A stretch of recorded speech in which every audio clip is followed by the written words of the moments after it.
Why they wanna move like that? Why they wanna move like that? Why you want gone? Why you want act like that? Why you play hard? Get girls but ain't a gallus. Sold shit but ain't a villa. I held a gun but ain't a killer. Can I keep it any realer?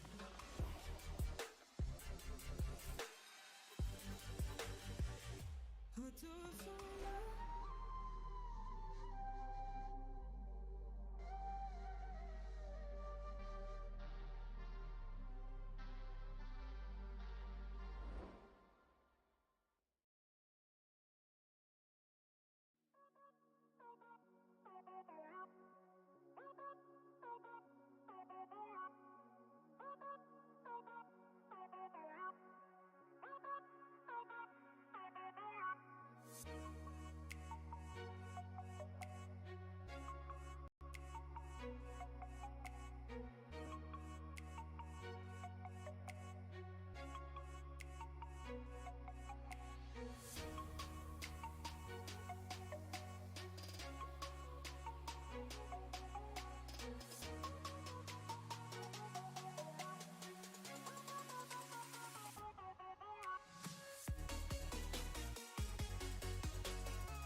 can see straight through my life. Oh, there's something in my chest that I can't hide.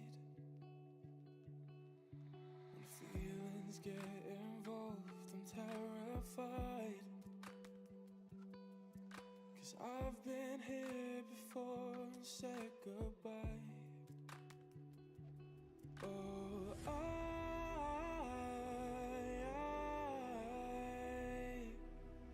are you the one when I try to look, I wish I'd find? Oh,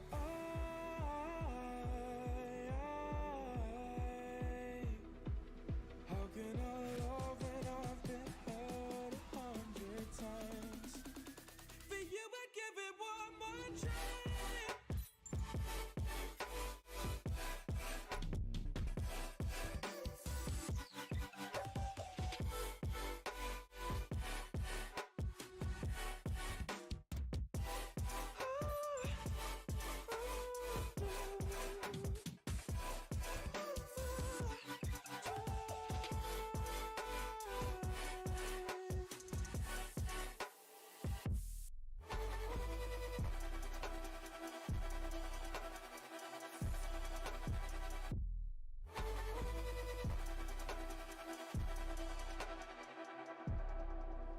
Turn away and wrestle with my doubts. Oh, I leave them all behind, but don't know how. Bury my head deep within the crowd, but I'm reaching for your hand to pull me out. Oh,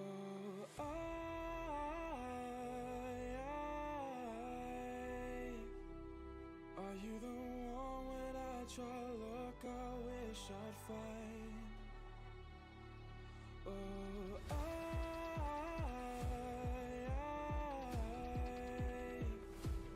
how can I love when I've been hurt 100 times?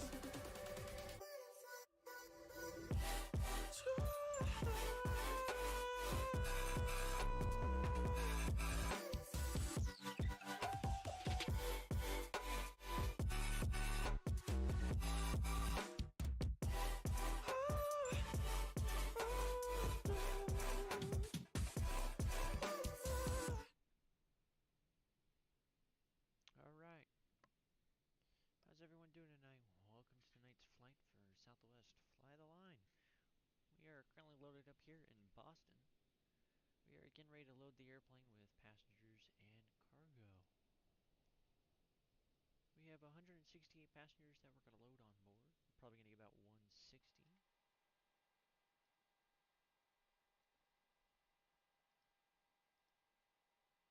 Leaving Boston for Baltimore.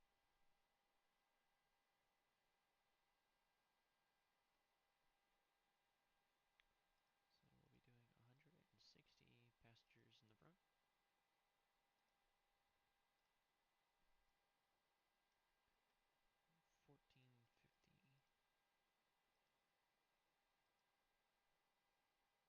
$14.50 and $24.78 in the rear.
end up doing one flight tonight, depending on what the weather is going to look like in Baltimore, depending if we want to leave or not during the conditions that they're currently under.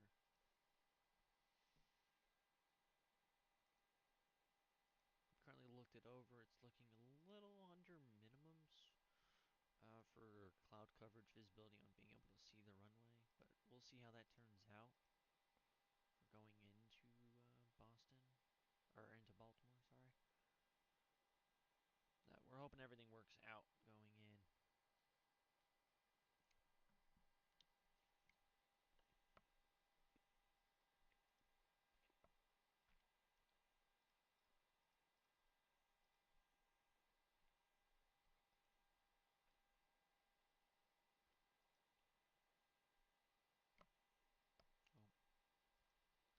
Oh, we are going to have to grab a new ref once we're done getting fueled here.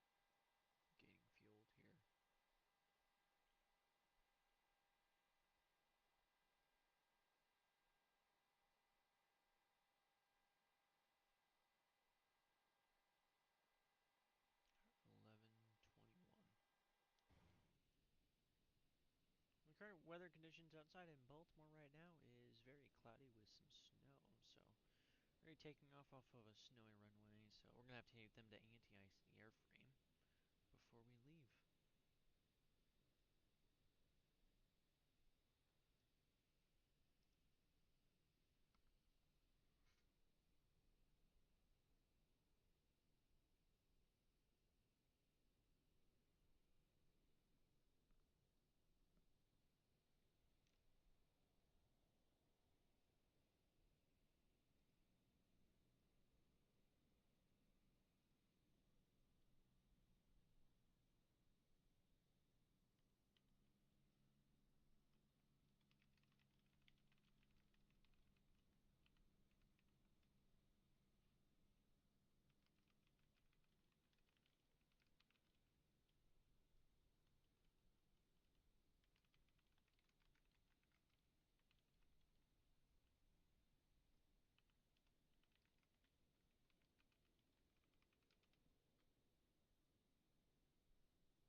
All the choices you made, did you make them again?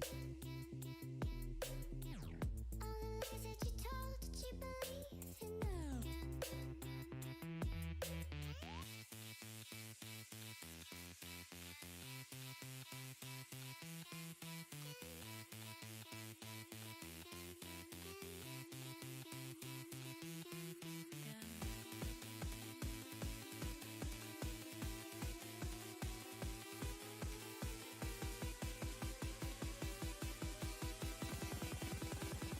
Did you make them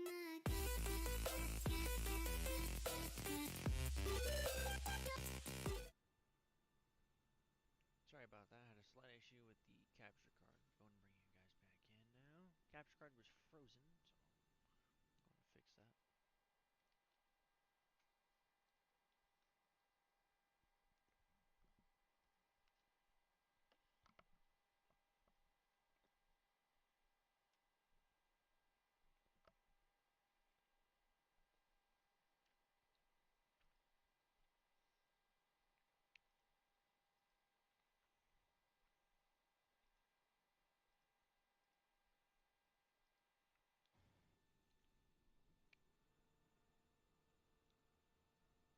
Alright, doors closed, fuel trucks leaving, new jetways being pulled away. Boat finish setting up with small things here, so fuel pumps, we'll go and turn those on. We'll go and kick on the APU. Anti-collision will come on, APU bleed comes on. Okay, passenger signs are active. Cabin chime. Okay.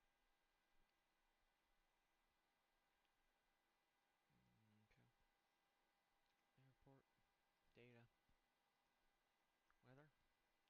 Weather doesn't work, but you know, it is what it is.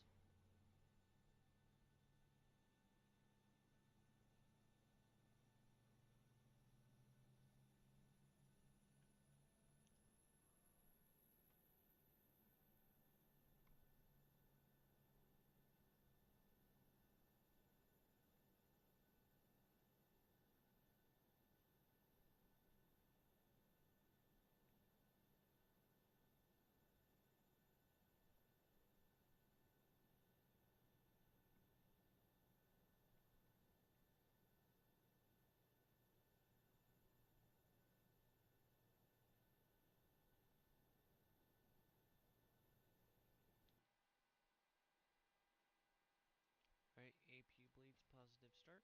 I'm going to sub over to that, have them get rid of ground power and get the tug to come in. And we'll be pushing in, nose facing south. So FS actions, we're going to go to ground services, release ground power. Here we go. Ground power is released. Let's go and set our parking brake. Should have done that already. Okay.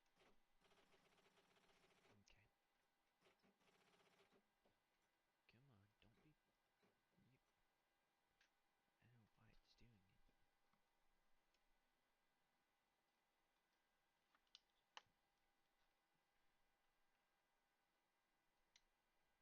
Here we go. Okay, parking brake set, ground services, going to remove chocks. Chocks removed. Requested new ref. Ground services, pushback, we're going pre-plan. Tail to the north.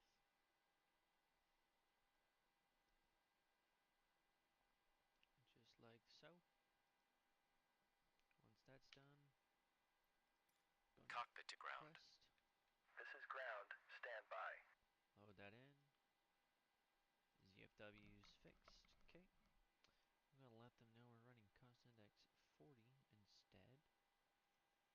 So climbing, cruise altitude, we're going up to FL 340. So 340 set, claw, good. Alright. You're good to go. So if we run VNAV, we should be just fine.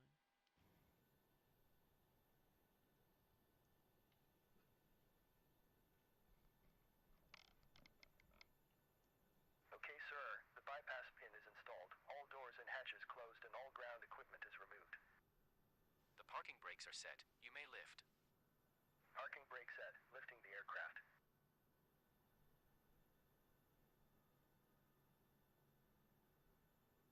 We are cleared for start and push. Okay, cleared for push start. Please release parking brake.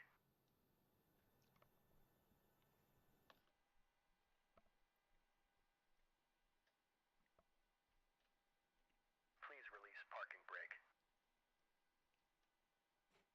Parking brakes are released. Commencing pushback. You can start the engines in sequence. It will start in the sequence. Alright, we're gonna go and spool up the left engine. Alright, position lights, we'll go and swing those all the way up. Engine 1.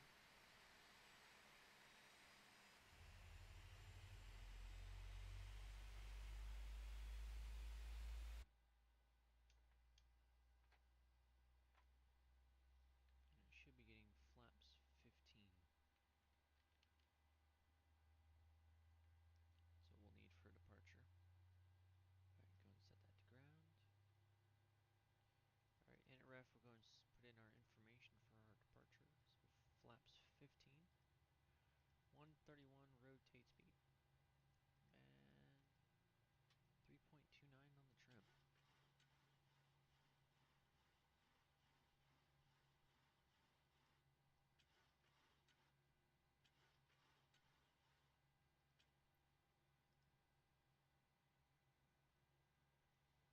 Alright, there we go. Refs are set. Go in engine 2, start.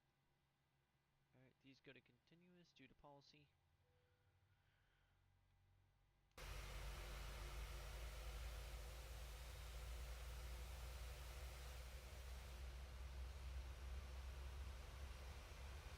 Okay, pushback completed. Please set your parking brake.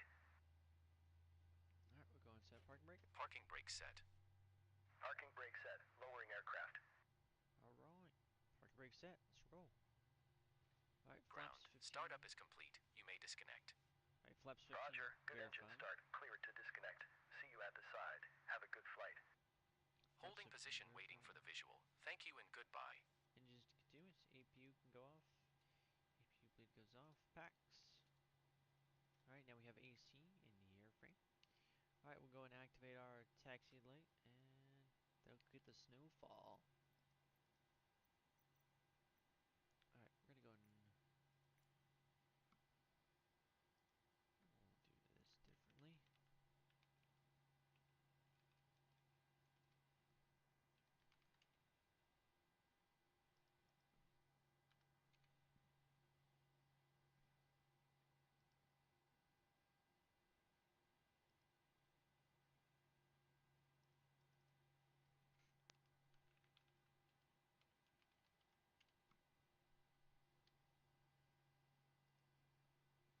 Alright.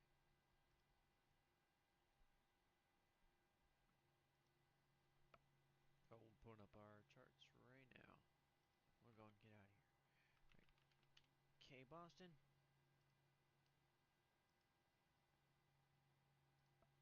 Taxi.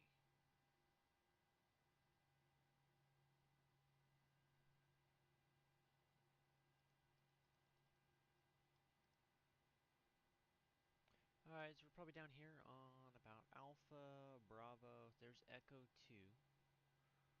So if Echo 2 goes into there, I'm going to assume that's Echo. That's Kilo. We're on Kilo. I think we're on the wrong side of Kilo because that goes into the turn.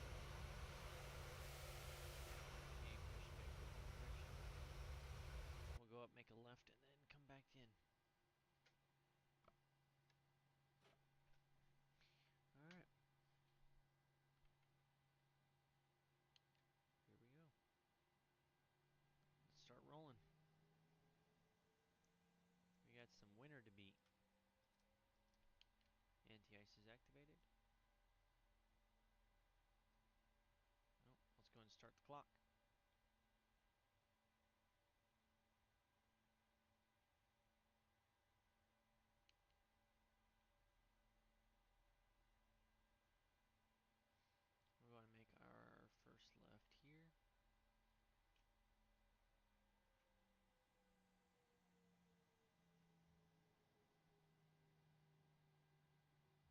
some nice snow, so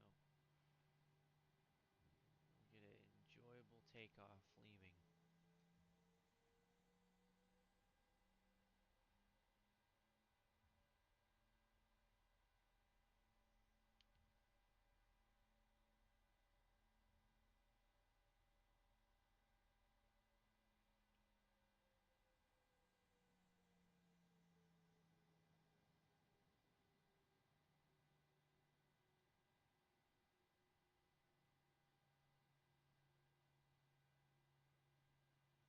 Alright, so that's kilo into kilo. Okay, we're coming up to alpha, so we want to go, should be straight ahead. Yep, so alpha, echo, we need to go this way. Actually, we'll just stay here. I feel like that's going the wrong way.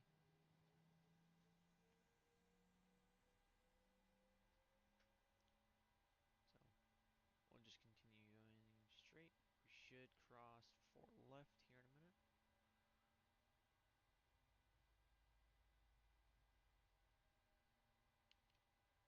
Alright, there's 4 left. Alright. Wind is currently calm here in Boston, so this should be a pretty beautiful takeoff. Flying above the soup.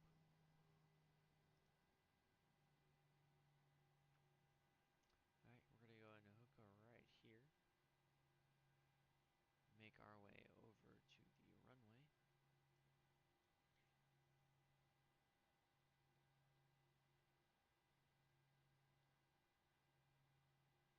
This should be 09er.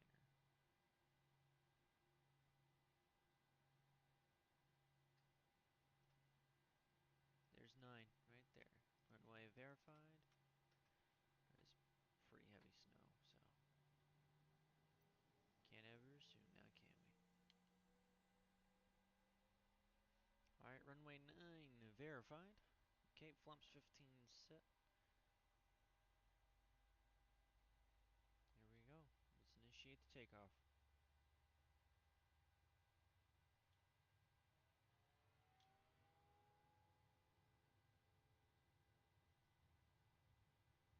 Alright, power set.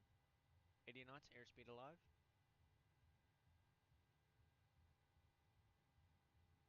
There's our V1. Go ahead and rotate here. Alright, positive rate. Gear coming up. I'm going to go and activate auto throttle here. Go into VNAV. Autopilot activated. Gears up.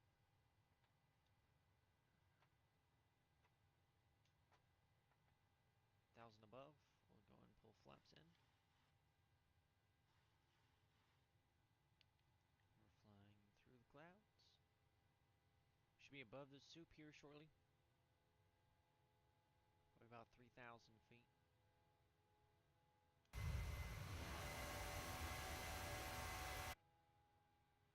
Oh, we're still in the soup.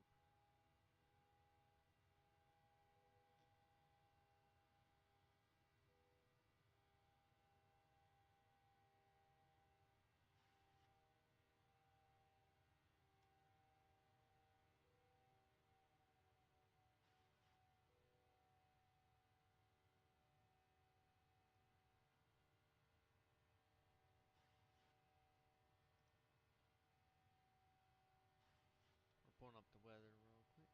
Gonna get a report here. Alright, ATIS is saying 3 statute miles of visibility. Few at 700. Overcast at about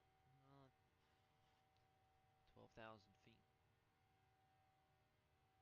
Or not 12,000, 1,200.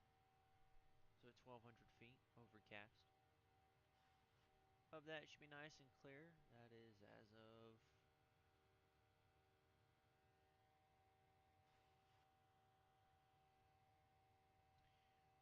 Romeo, which is here recently. That was 0054 Zulu, so it hasn't updated to the new clouds. We'll go and see what our weather is telling us. Just gonna pull up the METAR. Boston Logan. 3 statute miles, Bisbee, feud 7. Here we go. Oh, we're above the soup. There we go. Welcome to the other side of the soup.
rude, man.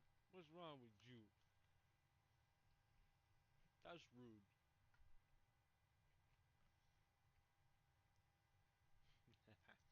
I'm just messing with you, bud.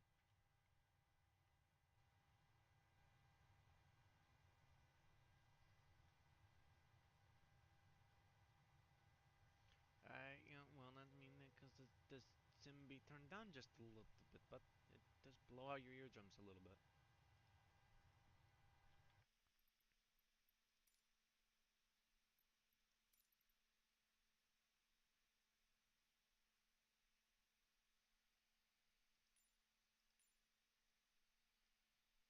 Hey, Shammy, what's up, bud?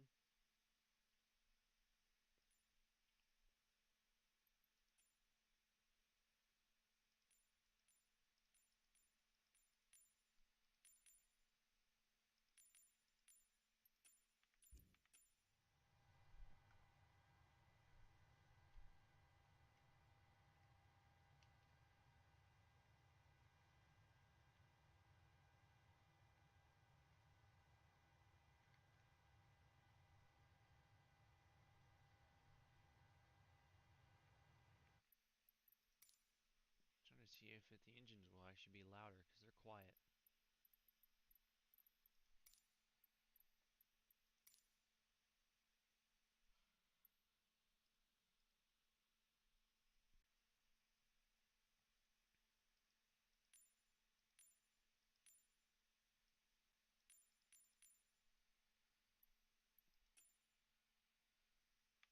Yes, we do. Hmm.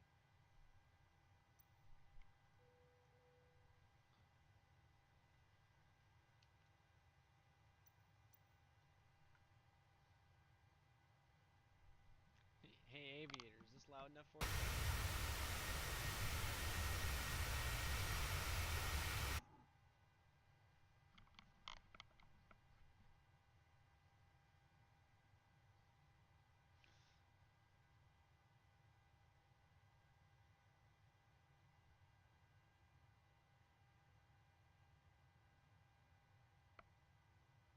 The problem is Aviator, the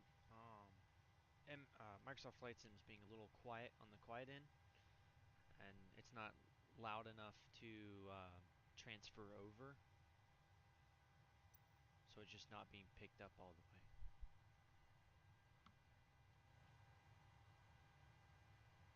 Alright, that should give you some more sound from the sim. And I'll do this. We'll just turn the master all the way up.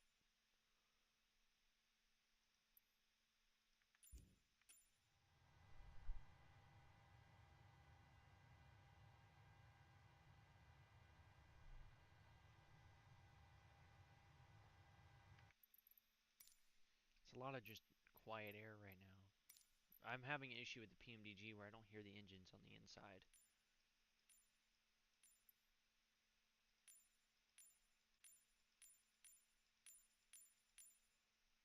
don't want music.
also got to make sure you can hear me over it at the same time. So.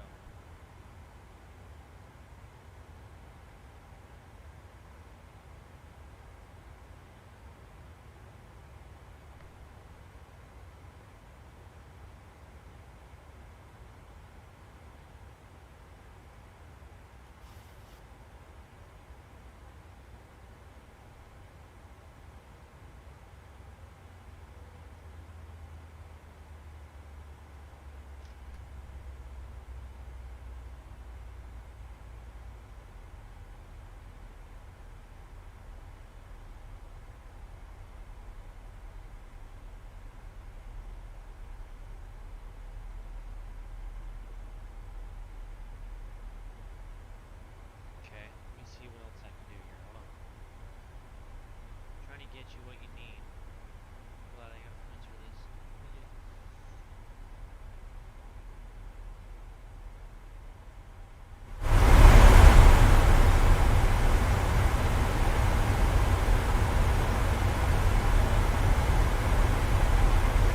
Okay, try that now. See how that works. It might be a little loud. Is that loud? Is that too loud?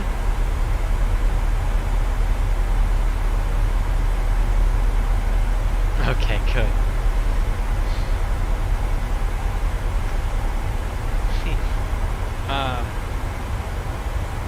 So...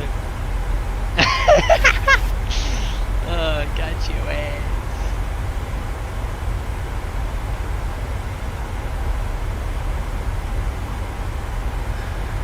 That's as loud as I can go. Like, I mean, without blowing out eardrums, that's kind of as loud as I can really go.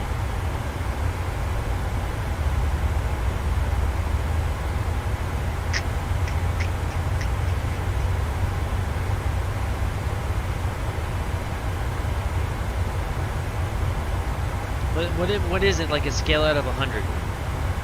Aviator.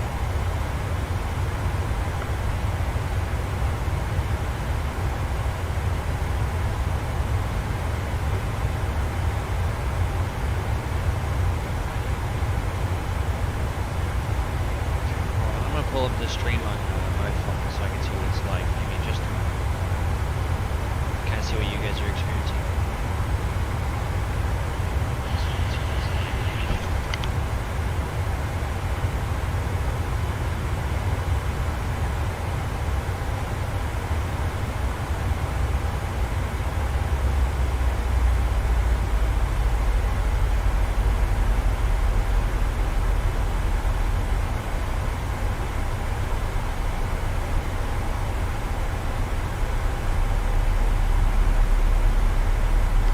Well, I can tell you, Aviator, for me, I mean, I got a brand new phone. I'm running on the iPhone 14 Pro Max, and I have about 25% volume, and I hear like normal video.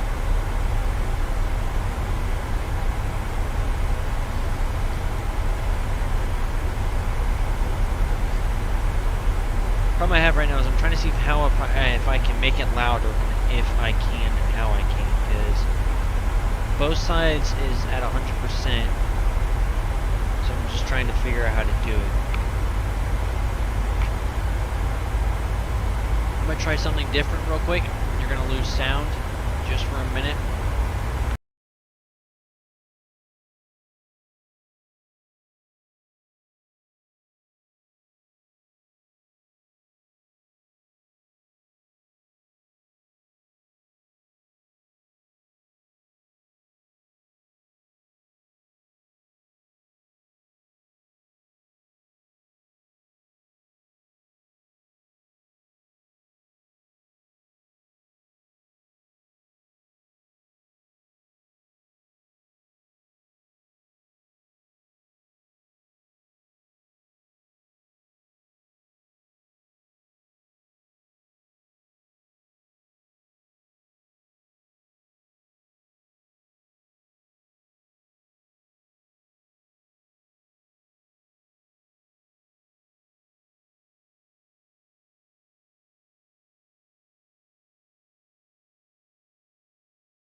Okay, Aviator, how's that? That might be a little too loud. Let me know. I can adjust.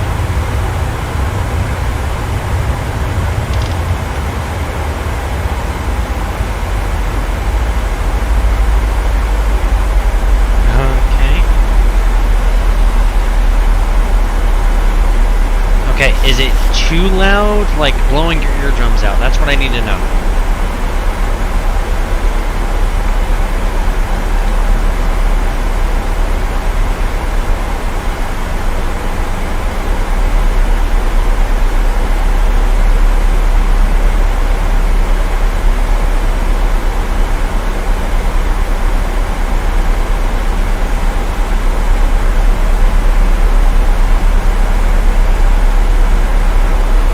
Awesome.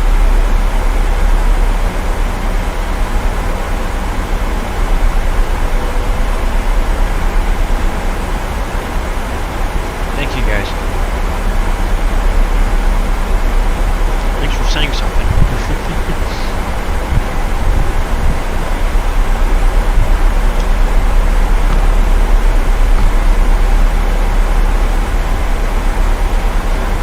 Now, I mean, I can make it louder. I'm just not sure you want it any louder, but I can still go louder.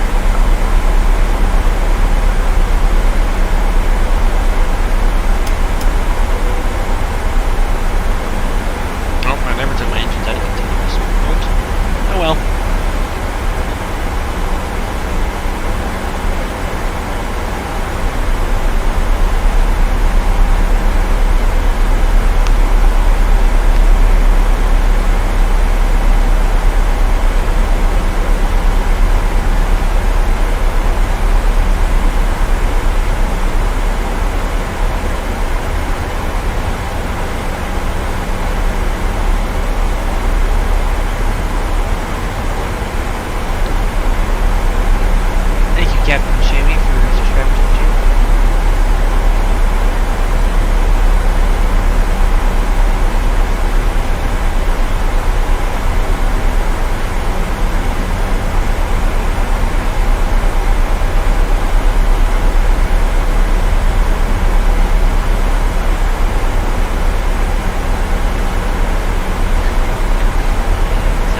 Bud. You gotta go somewhere and start somewhere. Thanks, Aviator, for subscribing. I didn't see the noti pop up. I gotta fix that with my overlays.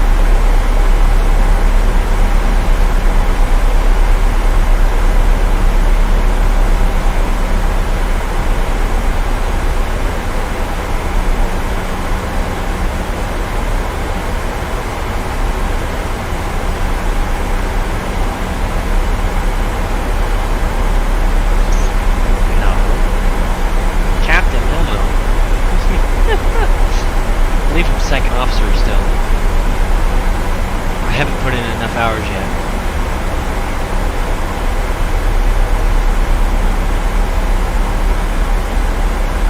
Oh, Shammy? Nah, I don't think Shammy will ever be a captain.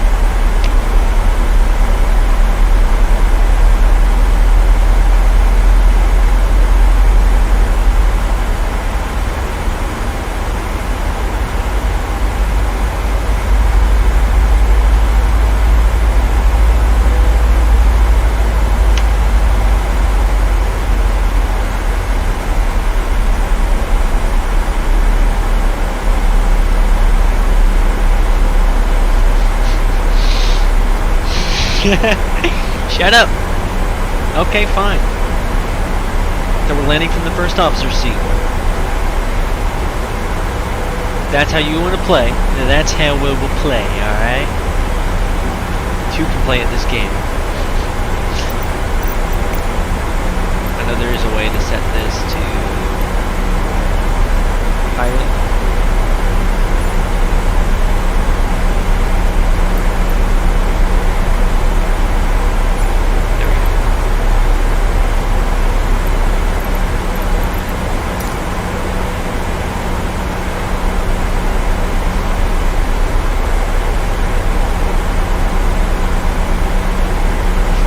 fly from the right-hand seat from now on, Mr. Picky.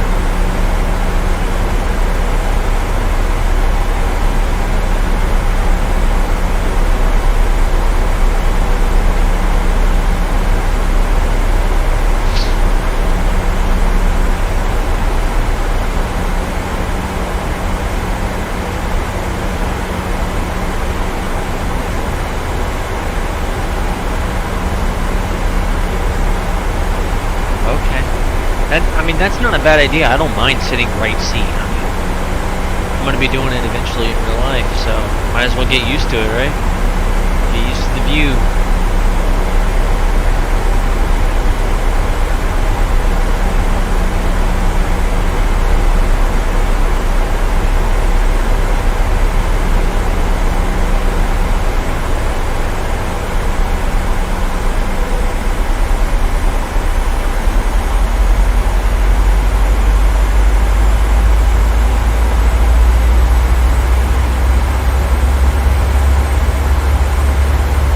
OMA is Omaha, ain't it? Isn't it? I think it's Omaha.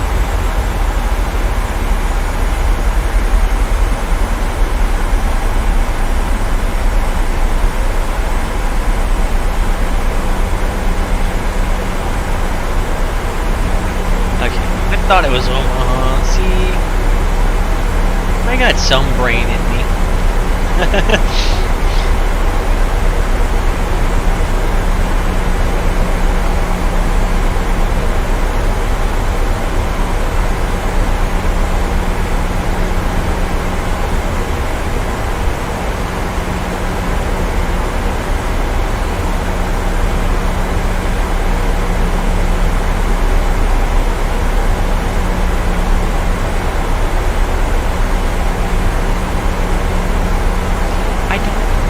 Honestly, it doesn't bother me, Aviator, to sit right seat for Southwest Virtual because this is where I want to be IRL.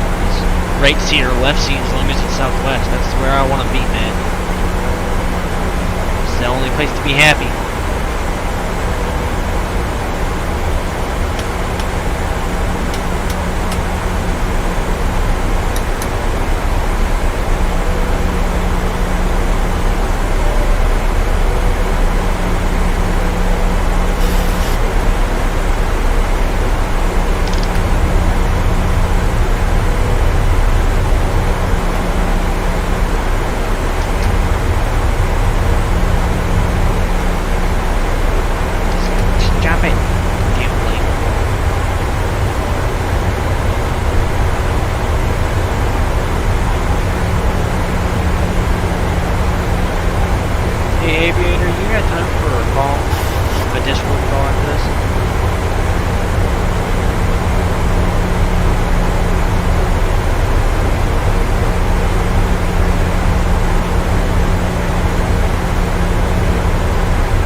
right seat, but it's fun. I don't mind it. It's gonna be a little weird landing, that's for sure.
500.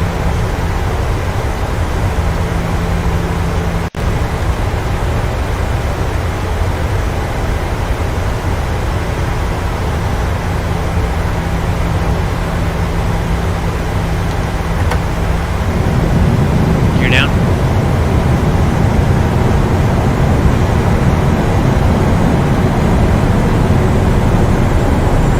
You're down. Keep it green. Speed down. 40 plus 5.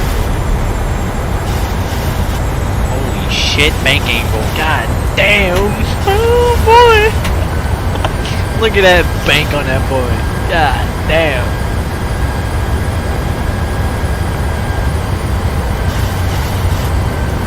That bank's hell.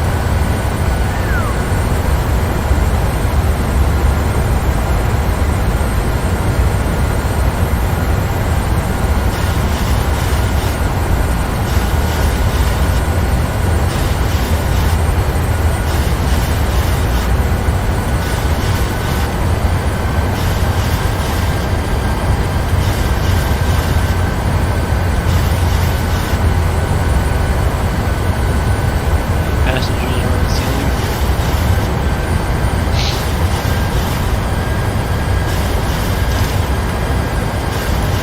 We don't need speed brakes. 140.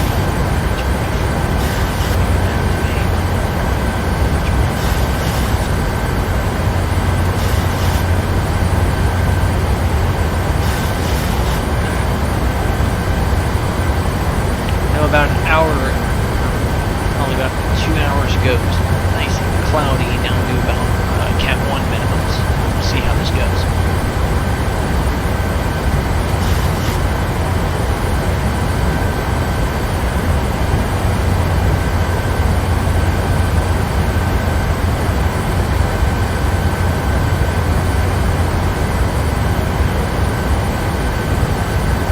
I wish every livery came with a HUD with the PMDG. It's kind of annoying. You have to find that one livery that has a HUD to use it.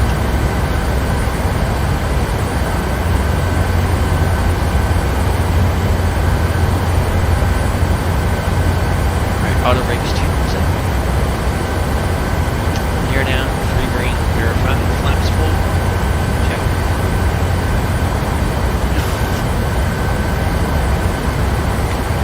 Flaps full, check. 5 above breath. Pilots captured.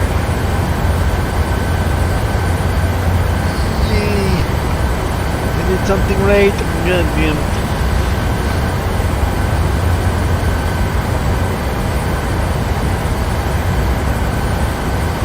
Oh, dude, I know how to use the HUD in and out. It's amazing. I learned how to use it on the PMDG.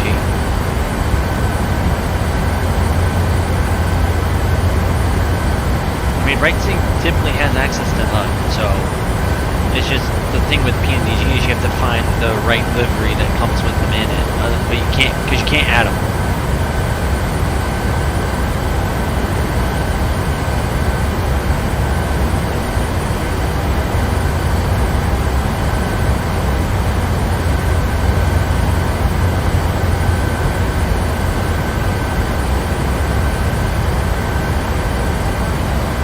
Holy shit, you can't see. God damn. Surge wasn't kidding. There's no field. Oh my word.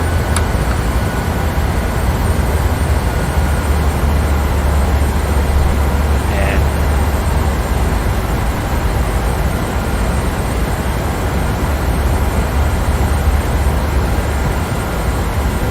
I think this is one of his liveries.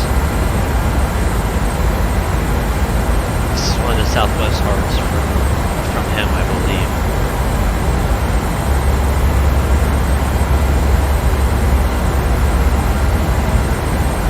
No runway lights yet. 6 miles from.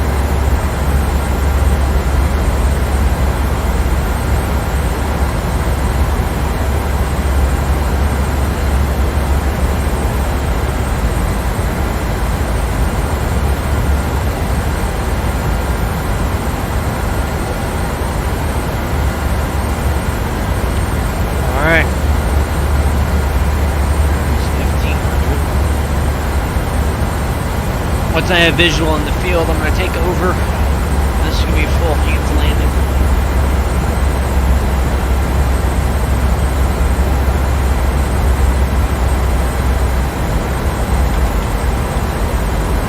I don't even know what is the hour requirements for captain with SWA.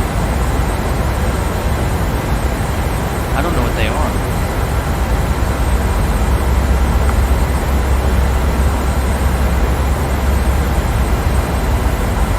I can't remember what any of the hour requirements are. I'm thinking almost the first.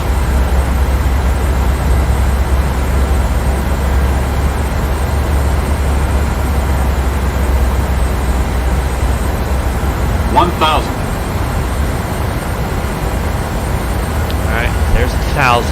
Still no visual. God damn. Won't be till almost like halfway through next year. I probably won't even get it next year because I'm going back to flight school next year. That's the plan, hopefully.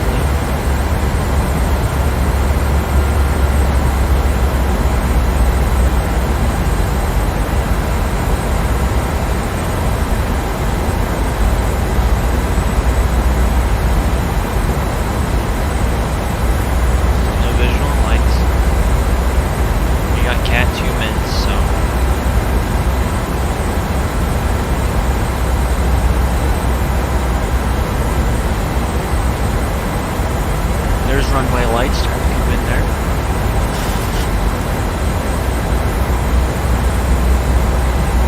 Alright, we're going to go ahead and take over here. Approaching minimums. There's minimums. Runway lights are going. Minimums.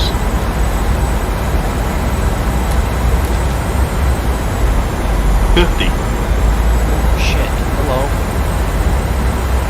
Sliding all over the place. 30, 20, 10.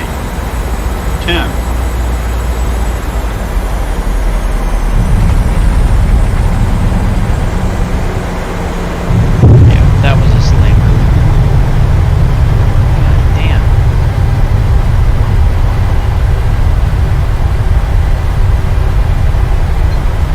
She does not want to stop.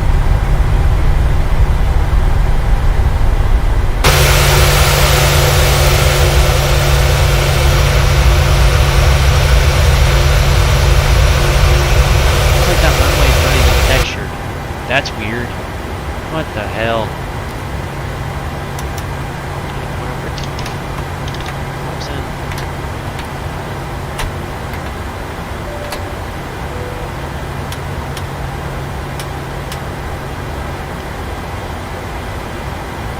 Shut the hell up. I'm not that bad of a pilot.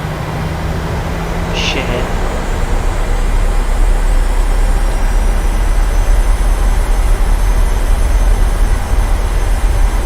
No, I didn't grab any scenery from Baltimore.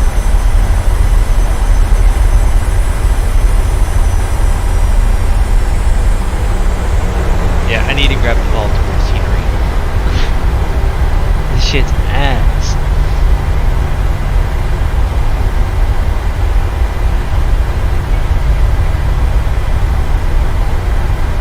This is ass.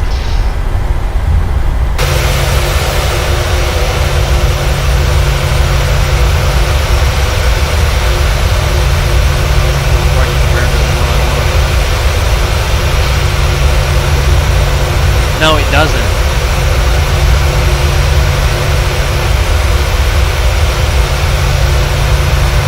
So I was like, where the hell are the runway lights? They don't exist. I definitely need to grab the one from Flight CTO. Oh my, the lines are shit. Like no visibility.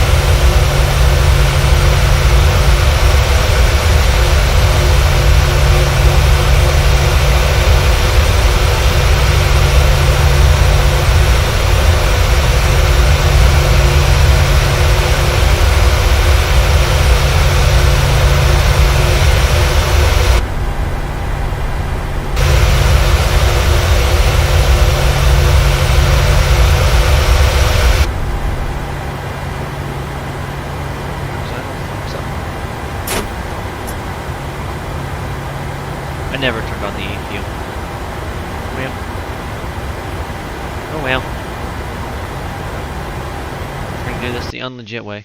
Oh. Okay, that was weird. Give us ground power here.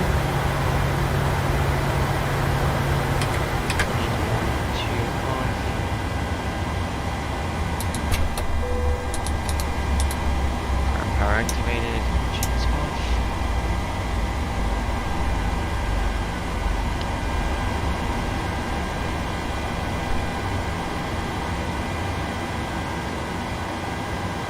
Is at 116, so we're in the gate. Park brake set 0255. 0255.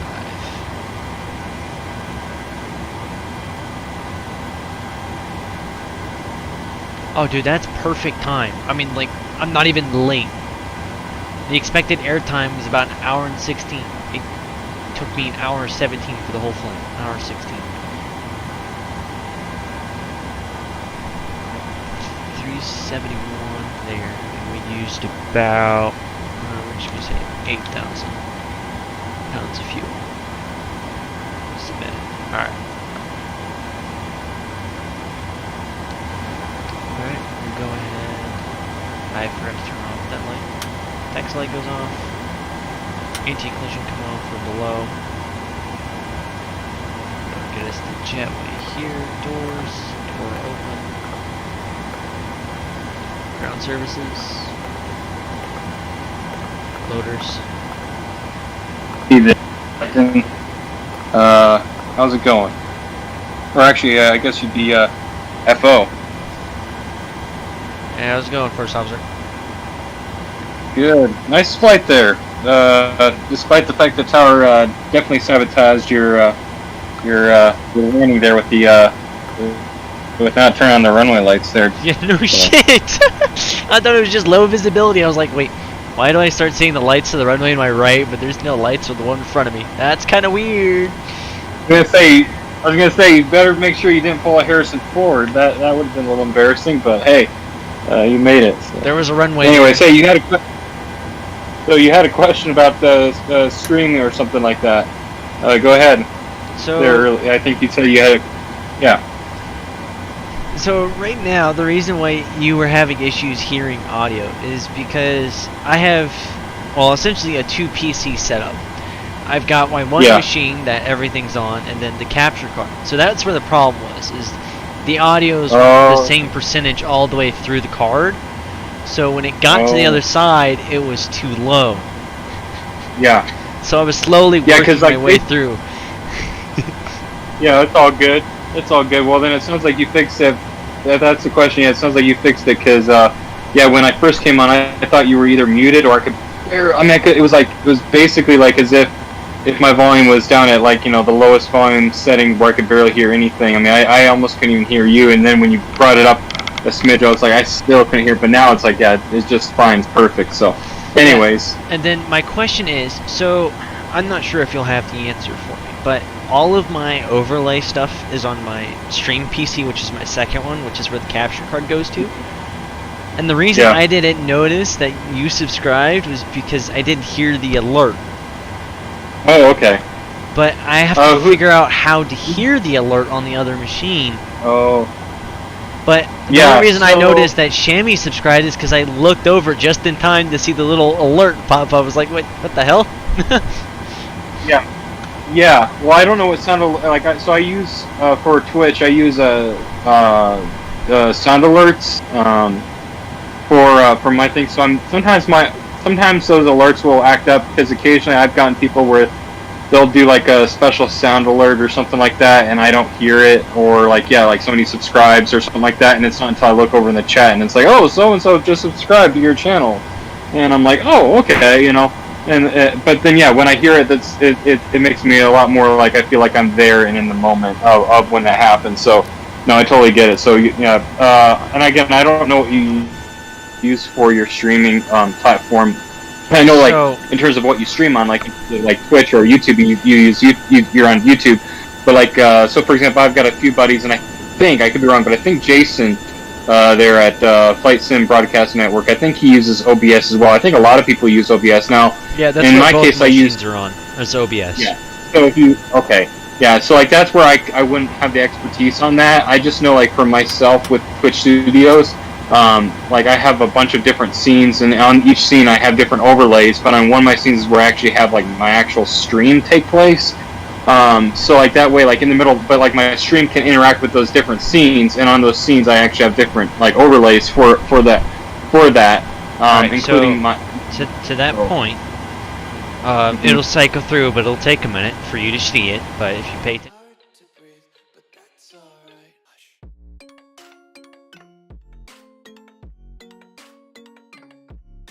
On my iPad here. For those who are watching it on phone, so hold on a second. Let me go to your.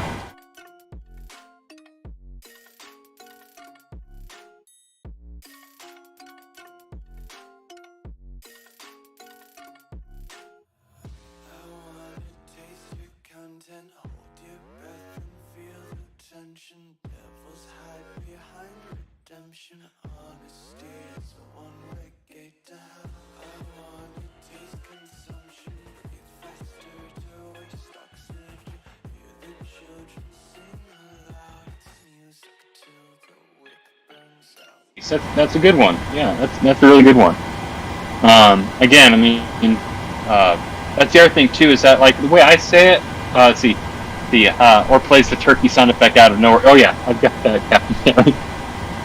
but yeah. Anyways, yeah. No.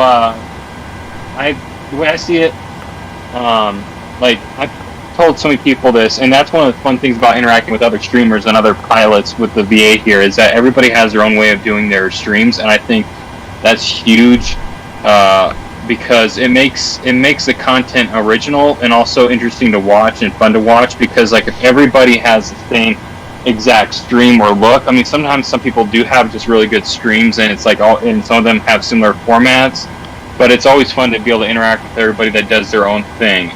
Like for example, one of my buddies on Twitch, which I think Captain Shammy, I think you met him, Hatchet C182, and sometimes he's even lurked into Jason's stream on YouTube with the Flight Sim Broadcast Network. But like for example, he has like his flight information up in the top right corner that looks like a Delta Airlines ticket, kind of thing. Oh, that's kind of cool. I like that. That's a cool idea. You all have to watch his stream because he does that. And then when I first started streaming, I used to just put like banners, like just a sort of a semi-transparent color banner across like the bottom line, and basically just had the basic information like the call sign, where I was flying to, and then I found Fly Live Studios, which I see a lot of people use, but I made it unique in my own way, and I have like I put a lot of like different transparent images over on top of like the Fly Live Studios. So like I've got like during the different seasons I do like Christmas, like right now I've got like Christmas holiday lights and stuff like that. During Thanksgiving I had very original. Oh, but let's see here.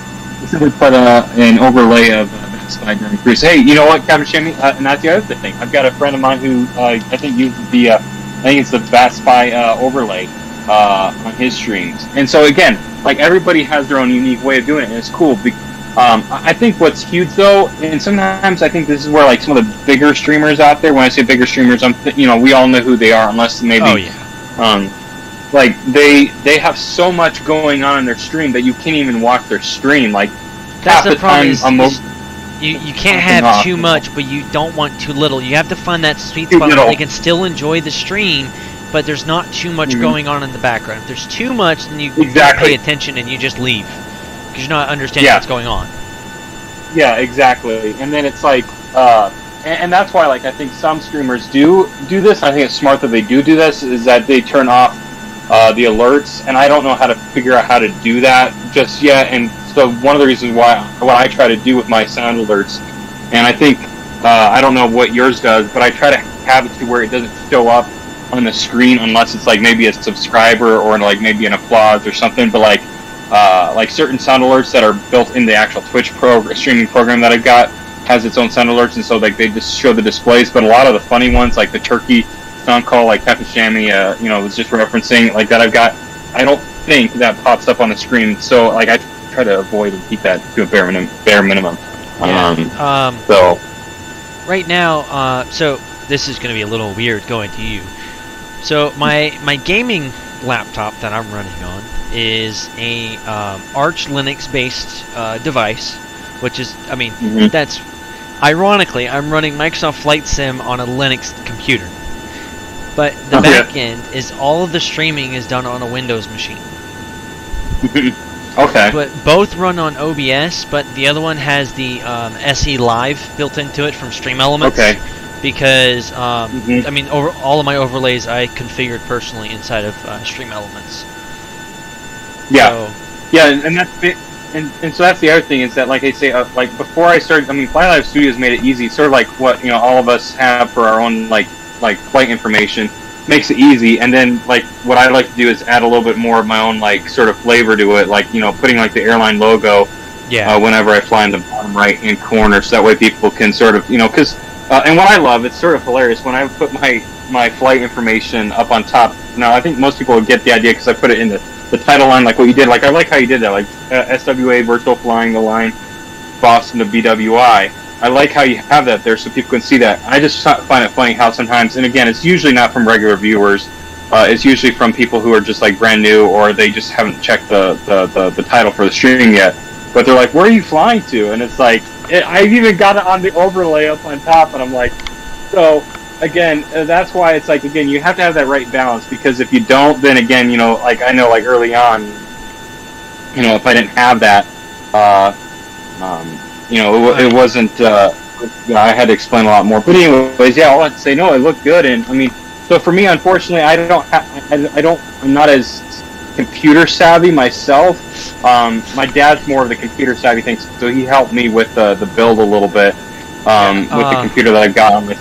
But like, I run everything off of one PC, and all my audio. I don't have speakers, so all my audio goes directly to my headphones. So like that's why like, when I'm streaming, I tend to sometimes, even when I go back and watch it, that's why I understand why some people, when they watch my stream, will turn it down. But then simultaneously, when I turn it down, and if, say, I'm flying a different kind of airplane where the engines are louder or the sim just happens to be louder, occasionally my microphone audio will sound quieter, and so I'm having to do some adjustment.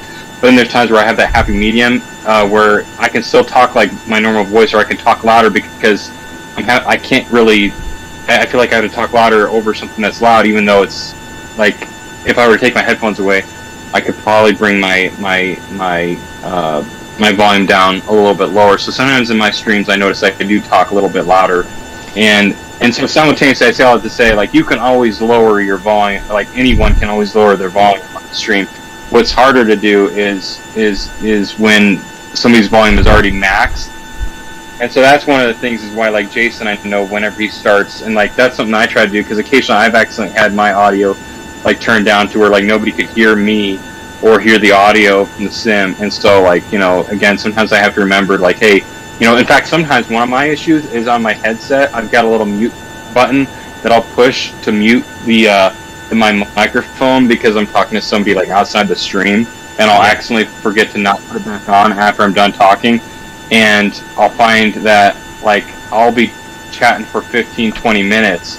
And you're just talking to yourself. Everybody's chatting in the chat saying, hey, we can't hear you. I think you're muted. So, like, I even did now a sound alert where, especially if you, like, are there, if you've been, like, a regular viewer and you're there for a while, like, you build up points, and there's a sound alert that plays, like, the Star Wars great sound where it's like, whoa, whoa, kind of thing. And and basically, whenever they play it, I know that I'm muted, so it's basically the "you're muted" sound kind of thing. So like whenever that happens, I'm like, oh, let me hit that button, and then I'm like, and then I realize it allows me to do that. So that way, if I do forget to be like, hey, how's my audio coming across, or vice versa, if I forget that I muted myself and somebody plays that, I remember to unmute it. But sometimes that doesn't always happen, and I find myself where I have to go back and basically say everything I said for that last half hour I didn't when I was in my soapbox, like we all do, like Jason can get occasionally.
Oh yeah. Okay, he can hear us now. Yeah, no. So, Captain Chair, we just started noticing on your comment about how it helps having your own voice play into your headset. So this way, it's easier to tell whether your mic is muted or not. And I would agree with that, except in the element that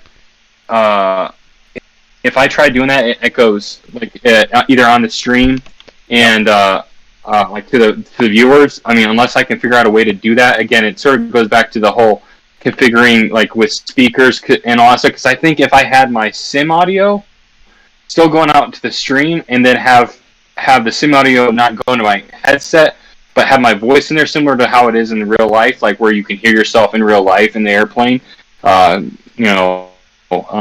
It's it'd be the only way I think I can make that work, which I think would be somewhat in terms of like realism, like being able to have that sim audio coming into your headset and then being able to hear yourself in the headset similar to how you do in real life. That would be somewhat cool, but then simultaneously, like what you were just saying there, Dark Wolf, like I think for me, like that would be sort of a little like, okay, I'm here myself, and then I'd probably get a little conscientious of that and probably get a little, like it just sort of be a little annoying and weird first, but yeah. So yeah, actually, so me personally, I've been around computers for well, shit,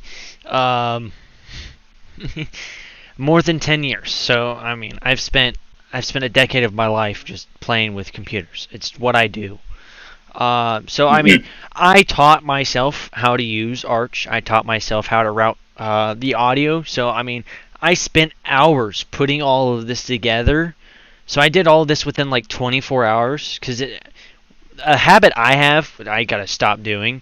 If I start working on something, I don't stop until it's done. And if I try to go to sleep, I can't sleep because I can't stop thinking about it.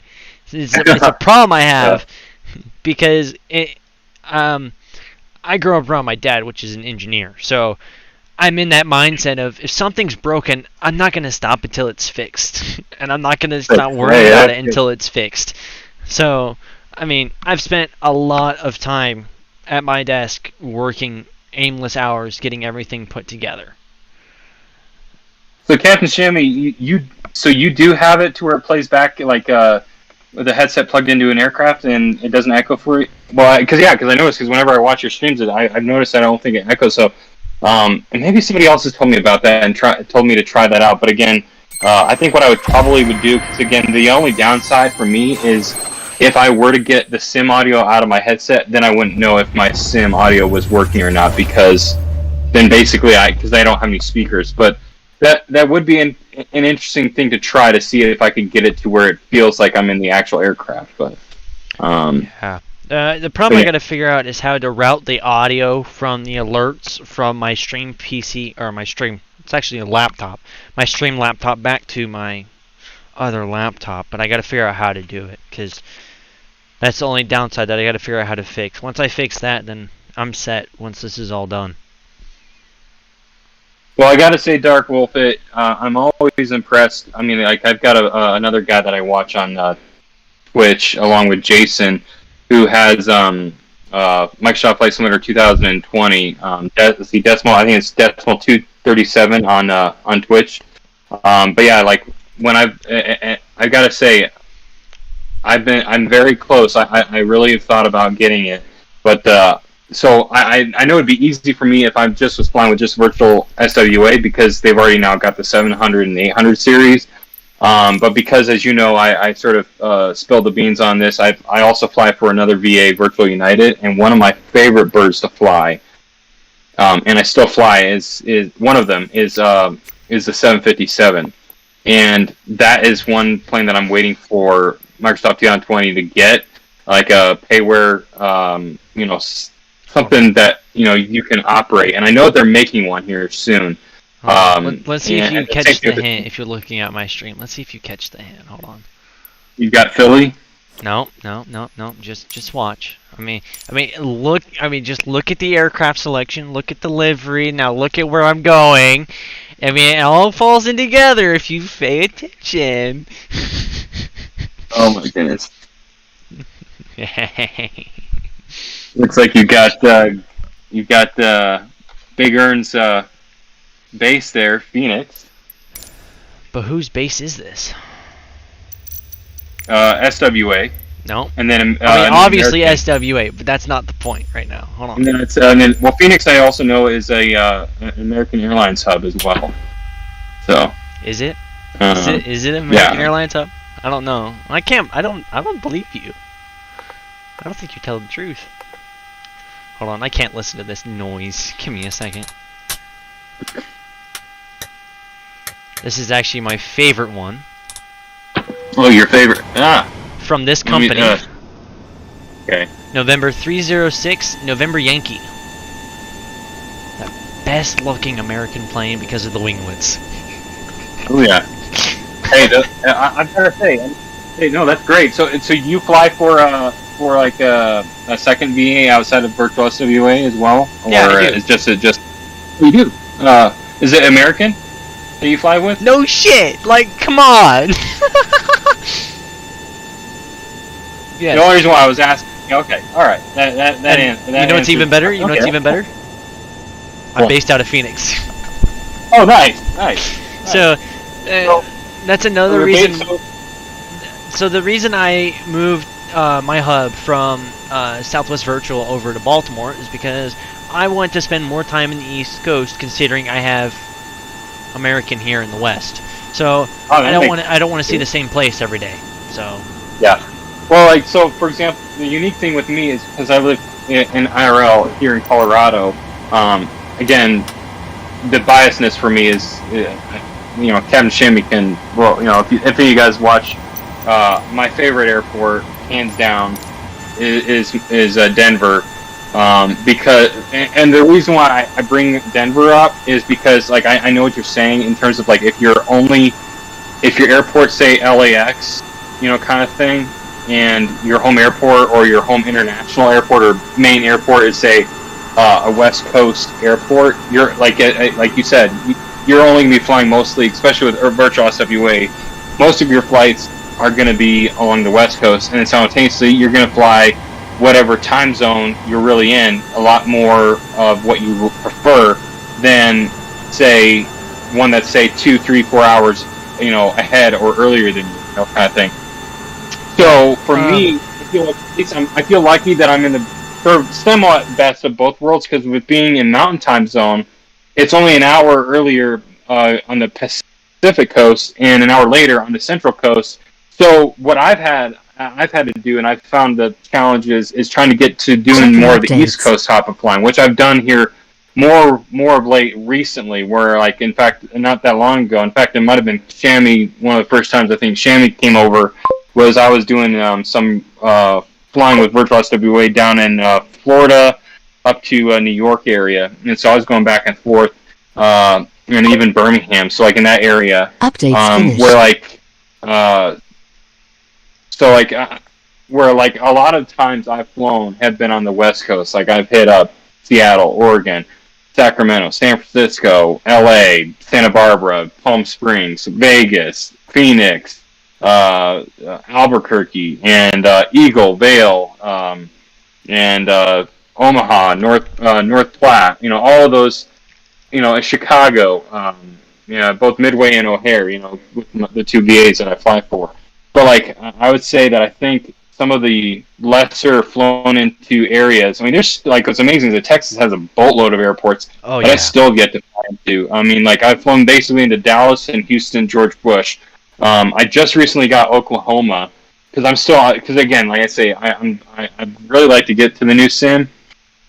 Yeah, so but, in Texas, I've done. Well, I know Oklahoma's not in Texas, but I've done Oklahoma, Dallas, DFW. I've done Houston. I've done Lubbock. There's very few that I have missed in Texas. And each one I did, I flew Lone Star, because Lone Star's an amazing looking plane. Yeah. Well, that's a nice picture there of the 7.5. You know what's even better? There's only one way to look at a 7.5. Yeah. Hey, yeah, that's from the outside with the old school American, baby! Dude, that's awesome. Now, not only do I own the 7.5, I own the 7.6 and the 777. Oh, that's awesome. Yeah, no. So Not only, I also own the 787. okay, that's good. So yeah, so with P3D currently, so that's awesome that you still got your X-plane there going. Always, my friend. Yeah. Well, I mean, and that's the thing is, it's cool is to see that both you and Captain Shammy are still on X-plane, because I know he's no longer in the streams anymore. In fact, I ended up banning him because he sort of started becoming a little bit more of a and in fact, I think a lot of major streamers started banning him, but he came into my stream and he seemed to be a nice, kid. But I banned him after a while because he started getting a little, how should I say it, negative toward, it was like, Microsoft Flight Simulator 2020 is the only sim, and that's the best one. And basically, if you're still on an X-plane in P3D, the sims are all crap and they're terrible. And I'm like, dude, I agree. 2020 is beautiful. It's a great looking sim, but they don't have this plane that you've got here, the 57 or the 787. So this is actually the Dash 9. So I own the Dash 9 and the Dash 8. I prefer Dash 9 more than Dash 10. It's perfect size. It does everything the Dash 10 does, but it's the perfect size for a normal pilot that would come from a 737 because it's not too big. Yeah, well, and so that's what I'm saying is you see X-plane, both X-plane and P3D still have a huge. I mean, especially if you spend a lot of money like I did on the sims prior to 2020, we have if you and I don't even have all my payware planes on my Twitch about page. If you go to my Twitch about page, I've got the whole list of all the different airliner fleets that I've got. The only one that I don't have that I want to get that's sort of relevant with the VAs that I fly for or have or used to fly is they no longer fly them now, but United, under the operator of United Express, or I forget the actual Express carrier, because I know SkyWest and Air Wisconsin, it might have been Air Wisconsin, but the only one I don't have is Majestic Dash 8 Q400. But That's a nice one. That is a nice plane. So working based off my memory. Actually, let me go to my my about page, and I can basically read it off here to you. But I basically have let's see here on my sim, my fleet basically consists of the PMDG 747-400, my favorite bird so by far. Even though I haven't flown a lot, it's Queen of the Skies, right? The 777-300, the 777-200, which I'm going to be flying here, hopefully this coming week or this week with Virtual United. I'll be flying LA back to Denver, so it's going to be the 777-200, I think. I may do a 300. Then the Quality Wing 787-10 and 787-9 and 787-8. Basically, you get all three in the package. I haven't flown much of that yet because I'm still having to learn a little bit of the systems. I mean, it's Boeing, so most of it's similar. But I had I had a systems malfunction. I was doing a quick short hop because a lot of my test flights when I'm flying a new aircraft, because I live here in Colorado. I do a lot of I'm based out of with both VAs. I'm based out of Denver with both Virtual SWA and Virtual United. So a lot of times if I'm doing a test flight offline and not streaming and not on that sim, I'll fly from say Denver to Salt Lake. That's a short hop, or even Albuquerque. Well, I had a scenario where my 87 did not descend via the SID, and I don't know what I selected or didn't do right, but anyway, so yeah, my fleet, 747, 777, 300, 200, and then 787, 10, 9, and 8, and then let's see, I've got the 767-300 like you do, the 757-300, the 757-200. The only thing that I don't have, I don't know if you have, but I think if you did, that'd be great if you had it with X-Plane, and that is the 767-200. I wish somebody did that for P3D. Take a look. So hold on. I got the 757-2 and 3. Along with that, I have the 757 RF freighter. I have the 767 freighter. Along with that, I have the 767 200ER, 300ER, 400ER. I had the 777 200ER and LR edition. I had the 777 300ER along with the freighter. So I own every model that would ever exist in each three of those frames because each one of those is my favorite frames. There's nothing wrong with those three. Yep, exactly, and that's why I'm saying for me, that's why I haven't gone over to 2020 yet, because I want to have some of those aircraft available that are good. Because I know, like, for example, I think Captain Sim or somebody released the 767-400 It's ass. over there, and it looks like they borrowed like the 777 cockpit or something like that. I'm like, yeah, that doesn't. I mean, like the model looks all right, but outside, but yeah, interior didn't sell it for me. But anyways, yeah. So like I've got the so like I said, I've got the 767-300 with Captain Sim and the 757-300 and 757-200. I don't have any of the freighters just because I don't fly very much of the freighters. And then I've got the FS Labs Airbus 320 and 319. I rarely fly those because I'm not much of an Airbus guy, but they're nice. Again, that's why I have a lot of fun when Jason gets into his cracking jokes with the Airbus and everything. That was so funny. I think, what was it? April Fools. He actually flew an Airbus once, and it was like we were all trying to coach him in how to fly it. And then PMDG, I've got the 737-900, 737-800, 737-700, and the 737-600 with PMDG, the NGXU, I should specify. And then Captain Sim made the 737-200, 737-300, and 500 that I've got. So I've got the classic 737s, guppies, I should specify on that. And then I've got, from my field there, I've got the Embraer 195, 175, 190, 170. So this is going more into the express birds, and then Aerosoft ARJ 900, 700, 550.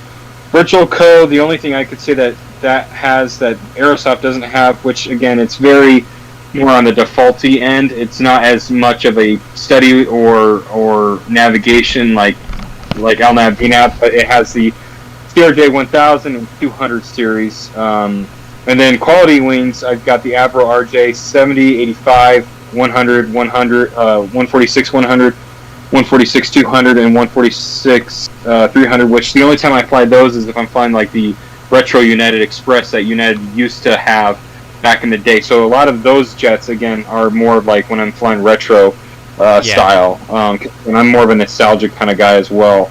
And then I've got the Field Air 145s LR and 145 XR, and then the 135. And then Virtual Co, I've got the Dornier Jet 328 as well as a 328 prop. And then Carenado, I've got the Saab 340, the Embraer 120, and the Beechcraft 1900 Delta. And so, like, basically the only thing I feel like I've added to my fleet that I know I don't have that I would fly with United would be the Dash 8 Q400. So, anyways, so that's not even all my payware. That's all my airliners that I've got with P3D. So God, that's again. That's a lot of money. So. Yeah, no, that's why again, like I say, when I had this one kid that it got a little annoying when he's like, "You should upgrade. You need to upgrade. You need to upgrade." I'm like, I know, but the fact is, I put so much money, including sceneries, like from. You can't just move on from all that money you spend on a sim. It doesn't work. It doesn't feel right. Yeah, exactly, and so that's why for me, it's like. I'd have to be making a boatload of money and a second PC to put Microsoft 2020 on. And that's where I'd feel so guilty. And again, that was just my fleet. Again, of airliners. I've got like the A2A, just to give you a small taste. I've got the A2A Cessna 172 because again, I'm a student pilot in IRL. Same here. Very close to soloing. Yeah, I'm very close to soloing, but that's a different story. Yeah, well, I might so I may not sound it, but I'm actually 31 years old. Holy shit. And I'm starting to get to a place where well, now I'm starting to realize I'm starting to get a little old, and there's, when I say old, for pursuit of aviation, and I'm sort of trying to make some certain life choices because I'm getting a little nervous, because, that's a whole different conversation. But anyways, back to what I was saying. I find that funny because there's such an age gap between us, and I'm a student pilot with 75 hours under my belt. Yeah, trying to become a commercial. And I think it's great that you're starting out a lot younger than me, because again, you're going to have a lot more opportunity to build your hours and still be attractive to the airlines to hire versus 50. So let's see here. I feel like I accidentally ignored here Kevin Shammy. What was he saying? See, I was there for the LGA thing, I believe. Yep. Yeah, kid got too preachy with him. Mike said, yeah, he did, unfortunately, Kevin Shammy. And so that's the thing, is like he got he got almost too critical, and yeah, I was like, why is he watching me stream? I'm still flying an archaic sim, and yeah, there's times where I'll even admit my sim can look a little archaic, and even some of the airplanes that I use. But at the end of the day, it's a flight sim. We love it, and like for me, like I grew up flying some of the earlier sims. In fact, I don't know if I still have it in one of my descriptions for one of my channels, but basically. So as you know, because I'm 31, I grew up in the late, late 90s, and my dad, who's a retired United Airlines pilot, he got me into flight simulation because he started flying like 95 and 98, Microsoft Flight Simulator 95, 98, and 2000 was a lot of fun because it had like the Concorde, the Blue Angels, and then we skipped 2002. I don't know why, but we went to 2004 Century of Flight, where it had like the 747, the Wright brothers, and then we got the box version of FSX in 2006. And I'd like to say 2010, I got my own version of Microsoft Flight Simulator FSX on Steam, and I flew that up to about 2020. And here's the funny thing: I was in FSX. And I was waiting to get the new sim. I was waiting for it to come out, and I thought that PMDG was going to release, like when the sim released, and then I found out that wasn't the case. And I had been on FSX for so long, and I had a lot of buddies who were either on X-Plane or P3D, which was a 64-bit platform, while I was still on 32-bit. Yeah. And I could not wait to get off of FSX because of how bad it ran, because it regularly crashed on me because I couldn't run all the add-ons. Now I can with P3D. That's why I say, like, you look at all those aircraft, could never install all those aircraft on FSX. Like, it would have frozen, destroyed my machine if I tried to run all those airplanes, all those sceneries. And so, like I say, I had a buddy of mine who he and I both like basically went off from FSX, and he went to X-Plane. I went to P3D, and then I think he got onto Microsoft. He's been on Microsoft, the new sim, for a while now, and he's been a good buddy of mine. But what's funny is that a lot of people, right after they got 2020, there was a lot of bugs. Now I've noticed that a lot of people have been saying that it's gone away, and that's great. And that's why, like I said, I've been very close to wanting to get it. But again, going back to the whole money standpoint, I put so much money into my sim, and so, I mean, like if you ever look at my sim, even if it looks half decent compared to what say X-Plane or 2020 have, I still love my sim, and it does the job for me. And from an aviation standpoint, it does that. But yeah, you can't beat the ground graphics that 2020 gives you from basically VFR flying. I mean, it's beautiful. But you know it can beat graphics? An enjoyable airframe. Hands down, an enjoyable airframe that you enjoy to fly. You can throw graphics down my throat all you want, but I'm gonna choose the plane over graphics because I love the plane more. Great, it looks better, but what do you mean? The plane looks better than the ground. That's fine with me. God damn. Well, that's the other thing. 90% of when we fly, we're up in the cockpit anyways. And when you're at 30-something thousand feet, you really can't see the ground as much. No, what really sells me with and then especially if you're above the clouds, what sells me with Microsoft Flight Simulator 2020, I love, and it's it's one of those things where you sort of get the hype feel. Whenever I watch like Jason or other people on 2020, it's like that last 1,000 feet above the ground, like right when they're on final approach, when you hear 1,000 and you see like the ground and like the roads and the rivers that they cross over and just some of the surrounding scenery. It's just like you can't beat that. No, you can't. You can't. But shut up, Shane. Yeah. But simultaneously speaking, X-Plane and I'd say even P3D's got some, at least when I say decent, is it 2020 level? No. But is it decent? Does it do the job? Yeah. And like, so for me, sometimes occasionally it's funny, like I'll put, my screenshots from virtual SWA, and lately I'm having to tell myself to cut back because I love all the pictures, like they were like those good moments where I'm like, oh, that's a screenshot worthy. And it's come for me, it takes me screenshots, and I accidentally find myself where I accidentally spam. I don't want to spam it, but it's like, I'm like, I've got to show everybody these. And so now I'm trying to work my way back. But then what's funny is that I put up a few pictures, and I put up my archaic P3D, and then somebody's got like such a cool shot from Microsoft 2020. So it's, again, I say all that, or X-Plane. And so I say all that to say, I would upgrade, but financially speaking, with how much money, not right now, at least not yet. So No. let's see here. More like Captain Scam. Oh yeah, so about Captain Sim, yeah. So Captain Shammy, I would say this, that the 737, 300, and 500, I would almost say they should. I bought them without the understanding of what they'd end up being like, and I was hoping that they would come out with more updates and fixes because, yeah, a lot of people. In fact, that was the other thing. After those birds came out, they came out with a 767 freighter for like P3D or something like that, and everybody. I've got the 767-300 non-freighter, so like, or they came out with something. I forget what it was after the class 737-300, 500, but they came out with something. I forget what it was.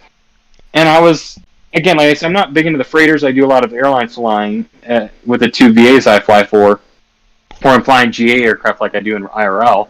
Yeah. But I do it occasionally sim. Well, or corporate jet flying because I work at an airport at an FBO, so I deal with a lot of like net jets and all that kind of stuff. And like in IRL, so like I feel all those bad boys, including the net jets are pretty like, cool though. Some the net jets are cool. Some of the pilots are, but anyways. Yeah, the pilots are a different story, but the planes are nice. Sort of like the wheels up King Air kind of stuff. But anyways, yeah. Anyways, all that to say, yeah, Captain Sim. I feel like they made something not recently, but they made something, and then even following that with Microsoft products, I started watching them pump some stuff out, and the quality was so bad. I was hearing from a lot of people, and yeah, like Jason and I, we both, I think when he was on P3D, he and I both got the 737-300, and I ended up getting the 500 as well because I wanted to get some United Airlines, because that was the thing for me growing up with United. Like I remember pre-merger with Continental, like United had like the Battleship Gray and the Tulip livery, and I remember like before the 800, 900 came out, the 737, 300, and 500 were my 737s growing up, riding on them. They were so cool, so it was very nostalgic. That's why I got them. But then after I got them and started flying them, I noticed the bugs that Jason and I noticed. Some of them I'm able to. That's why I'm going to be flying them here recently. Some of them I'm able to overlook, but then sometimes I'm like, it's just so bad. I think their best planes, and even sometimes their best planes have their own issues, but their best planes from Captain Sim, I think, and those were some of the first ones I got, was the 757 models they have, and then the 767 that they made. But then after that, and same thing with the 200, but I've not flown the 200 a lot because I'm not very... I shouldn't be able to fly it now because I did get some intro flying into VOR flying, which was a lot of fun in IRL, so I should...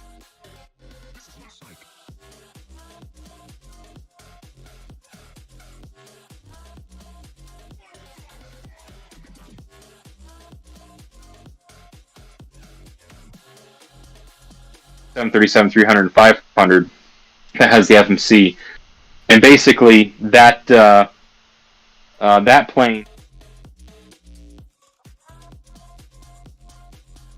they did. So, but yeah, let's see here.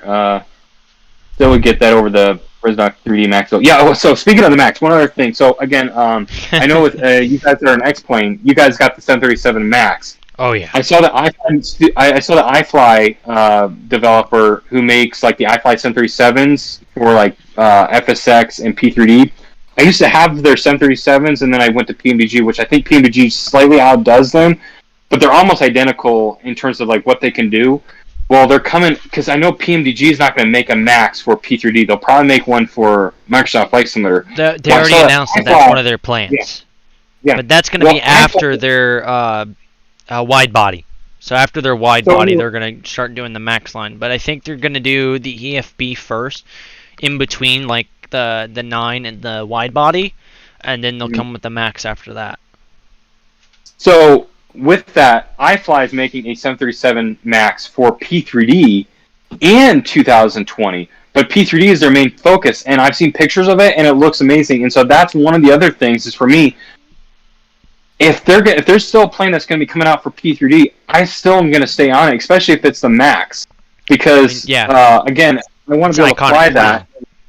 So anyway, so I see how that's something else I'm looking forward to, because if I go to 2020, I won't have that option until again, PMDG makes it. And that's why I'm sort of like I want to wait to go to 2020 until basically I can have everything that I've already got here just over there and just a lot better. Versus like the sim's better, but there's still things I wish I had that I had on the other sims that I don't have, kind of thing. And that's something that again I want to avoid, because I will say this from this standpoint: when I came over from FSX to P3D, 90% of my sceneries, I think it was the sceneries. 70 to 90% of my sceneries were able to transfer over and be able to get upgraded to P3D, because a lot of it is similar to the FSX in that regard, the platform or the software. But just the nice thing with P3D is I got 4.5, which is the first version that they had where they went to 64-bit. And dynamic lighting as well. Well, anyways, with all of that, a lot of my airplanes couldn't transfer over. So like Quality Wings didn't. So that's why I went to, and I will say this, having flown Quality Wings 757 versus Captain Sim 757, Quality Wings was nice, but I noticed that Captain Sim actually simulates a lot more in the cockpit. Like there's a little more study. It'd be like you going from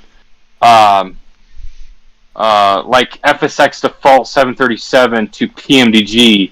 There's a difference there. And so for me, that was sort of however, Quality Wings was actually the first airplane that I got that actually had LNAV, VNAV. It's sort of a sim light, but it has realistic navigation where it uses an FMC and all that stuff. But like I say, not all the switches are simulated in there, and not all of them turn on. And so that's why, like for me, when I went to Captain Sim, most of all the switches can turn on, or at least some of them, a good majority of them are simulated. So, but yeah, back to the Captain Scam thing. I know that they've become a lot more scammy here recently. So, you started on playing 11 back in 2018, like you said, it'd be hard to leave the sim immediately as money has been invested. Exactly. Yep. Rip X. Yeah. I thought I read that they already started on the Max, but shared no previews were yet published. Yeah. So they have showed some previews for the Max, and they've already developed it for iFly. That is, I should specify if that's what you were talking about. So iFly has already released pictures and videos on YouTube, and on I forget who it was that put up pictures of it, but it looks great. In fact, recently in IRL, I got to ride the Max for the first time on United. The next plane I want to fly on would be the 737 MAX 8 from Southwest. I mean, like, my whole life when I've traveled, it's only been on Boeings. I've never flown on an Airbus. The biggest plane I've ever flown on is a 737-800. That's it. I don't do much long traveling. Yeah, IRL.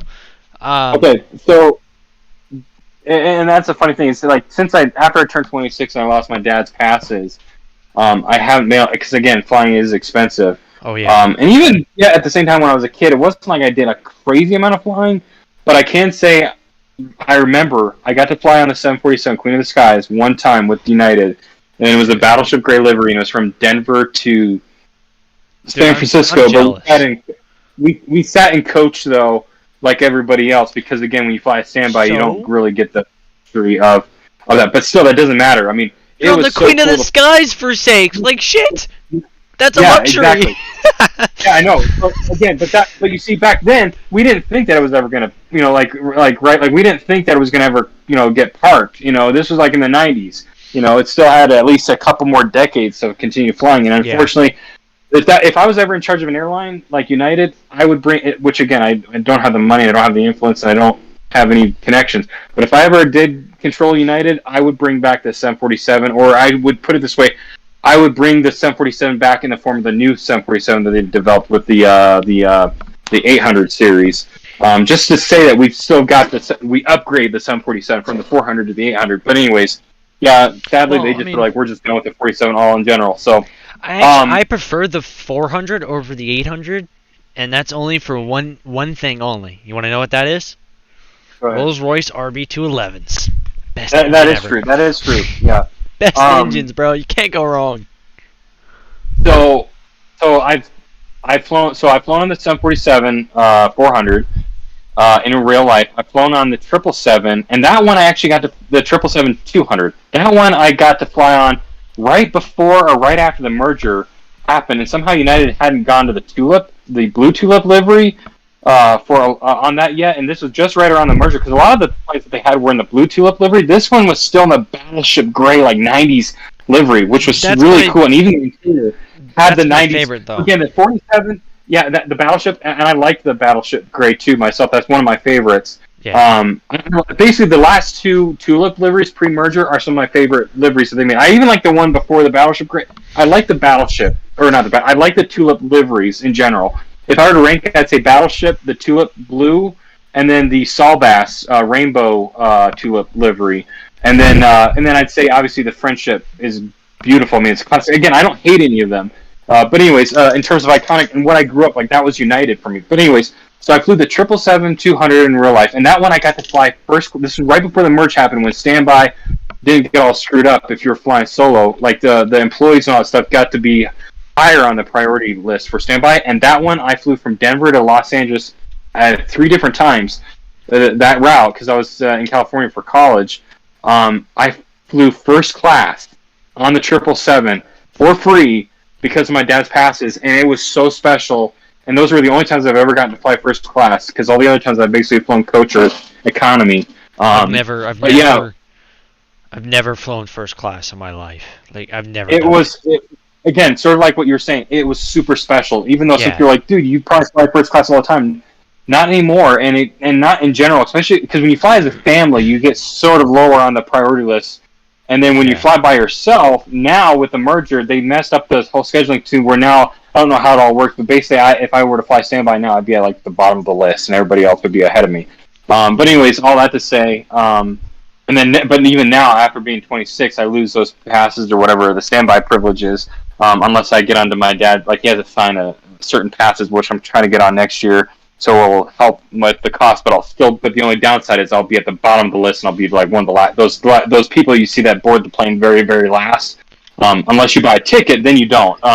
Well, I mean, it's worth it though. I mean, you're not paying for it. Oh yeah, exactly. And at the end of the day, you're picking At the end of the day, like, you get to basically get the seat whatever seat that's open, and if you can pick your seat. And for me, I'm a window seat kind of guy. That's one of the reasons why I love Southwest, is you can pick your seat wherever you want to go. But anyways, when I flew to United here recently, I bought tickets to sit on the window seats, and I love those window seats. But anyways, classic birds and planes that I've flown on fleet-wise. So 747, the 777-200. Let's see, I've flown on the 767. I know that for sure. I believe it's mainly the 300, because the 200, I think they parked those before I was old enough to fly in them. And then the 757-300, the 200 in an IRL. I've flown on the Airbus. I'm pretty sure I've flown on the Airbus 320 and 319.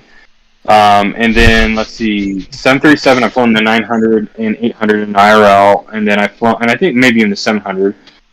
And then going to the smaller birds, I've flown on express-wise, I've flown on the CRJ 700 and the CRJ 200, Embraer 145 and 135.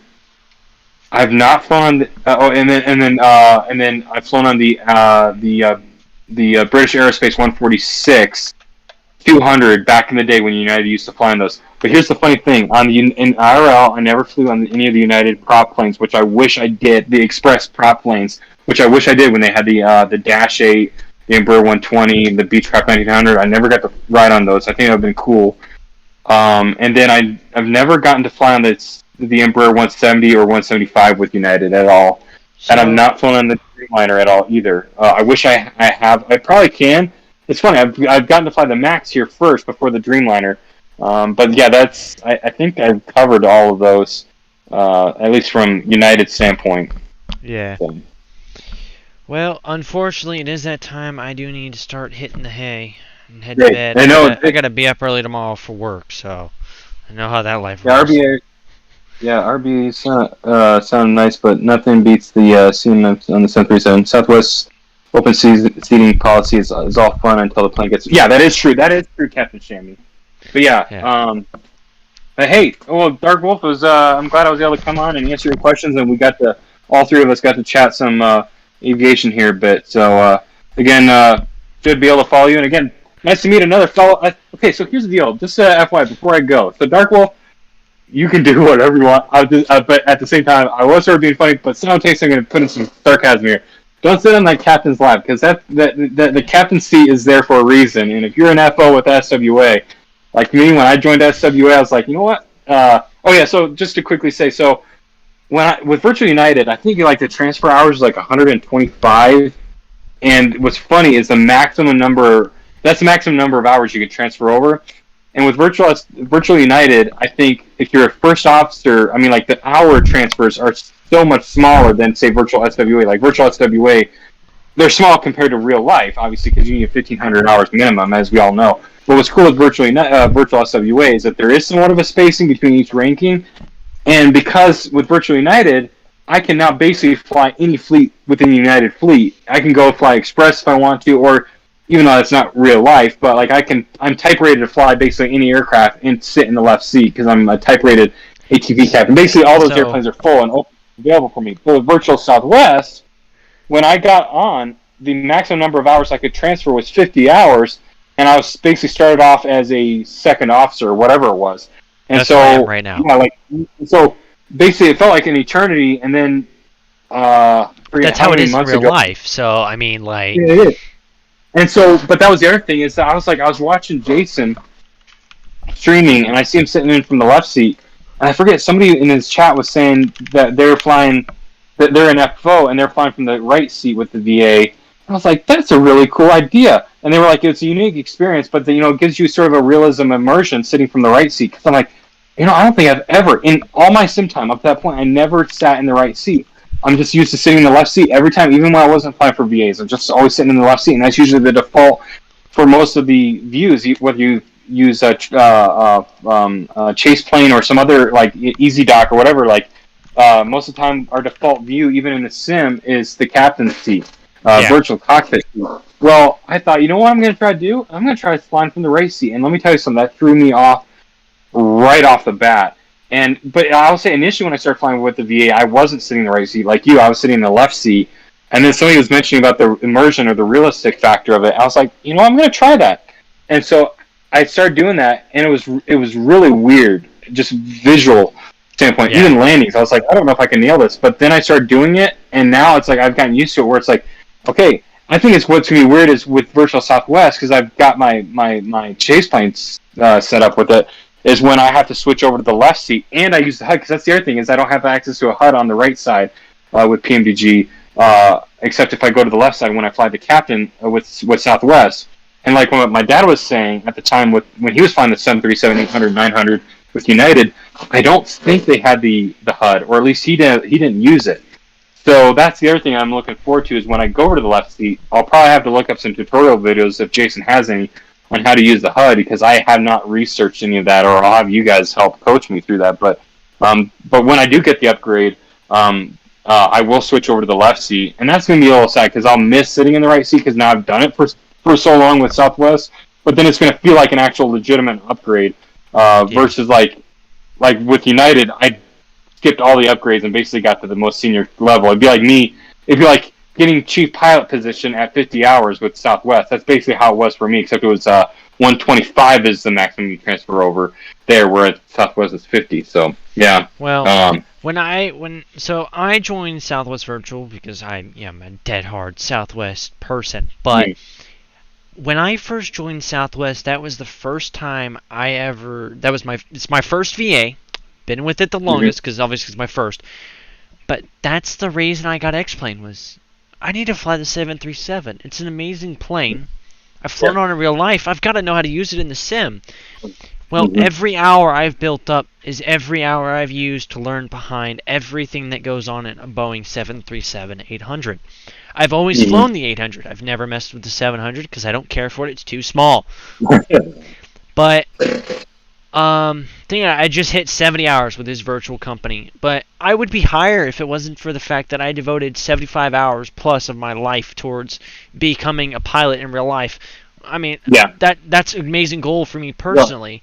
And I was glad to see the support here in the VA of me trying to go for this accomplishment. Now, the other side of this is I actually have a picture of me sitting in the captain's seat in a Boeing 737-800 Southwest. And the first officer that was in the right-hand seat was actually a first officer. Oh, wow. That's awesome. Hey, so before I was gonna say before you go, so yeah, like that's I say that's all on your prerogative, whatever you want to do. But I know for me, I always like to kid with people about that because one of the things is when I met Shammy here, I was because I wasn't sure because I didn't look up to see what rank he was with virtual SWA. So I was like, hey, because I saw him sitting in the left seat, and I wasn't sure if that's a thing we do here because I know Jason was talking about. I think it might have been Jason who was saying he he did that where he was sitting in the right seat with the VA and and then basically when he went over to captain, he went over to the left side. Somebody did that, so I was like, okay. I was like, I'm gonna try that, and I love it. So basically, Dark Wolf, I think you've got 30 hours, and then you'll be a first officer. I think you upgrade from second officer. Yep. It's when you hit 100 hours, I think you become a first officer. So you'll be joining my rank. I sent you the screenshot of their ranking. So it's 0 to 49.9 is trainee, so 50 to 99.9 is second officer, 100 to 199.9 is first.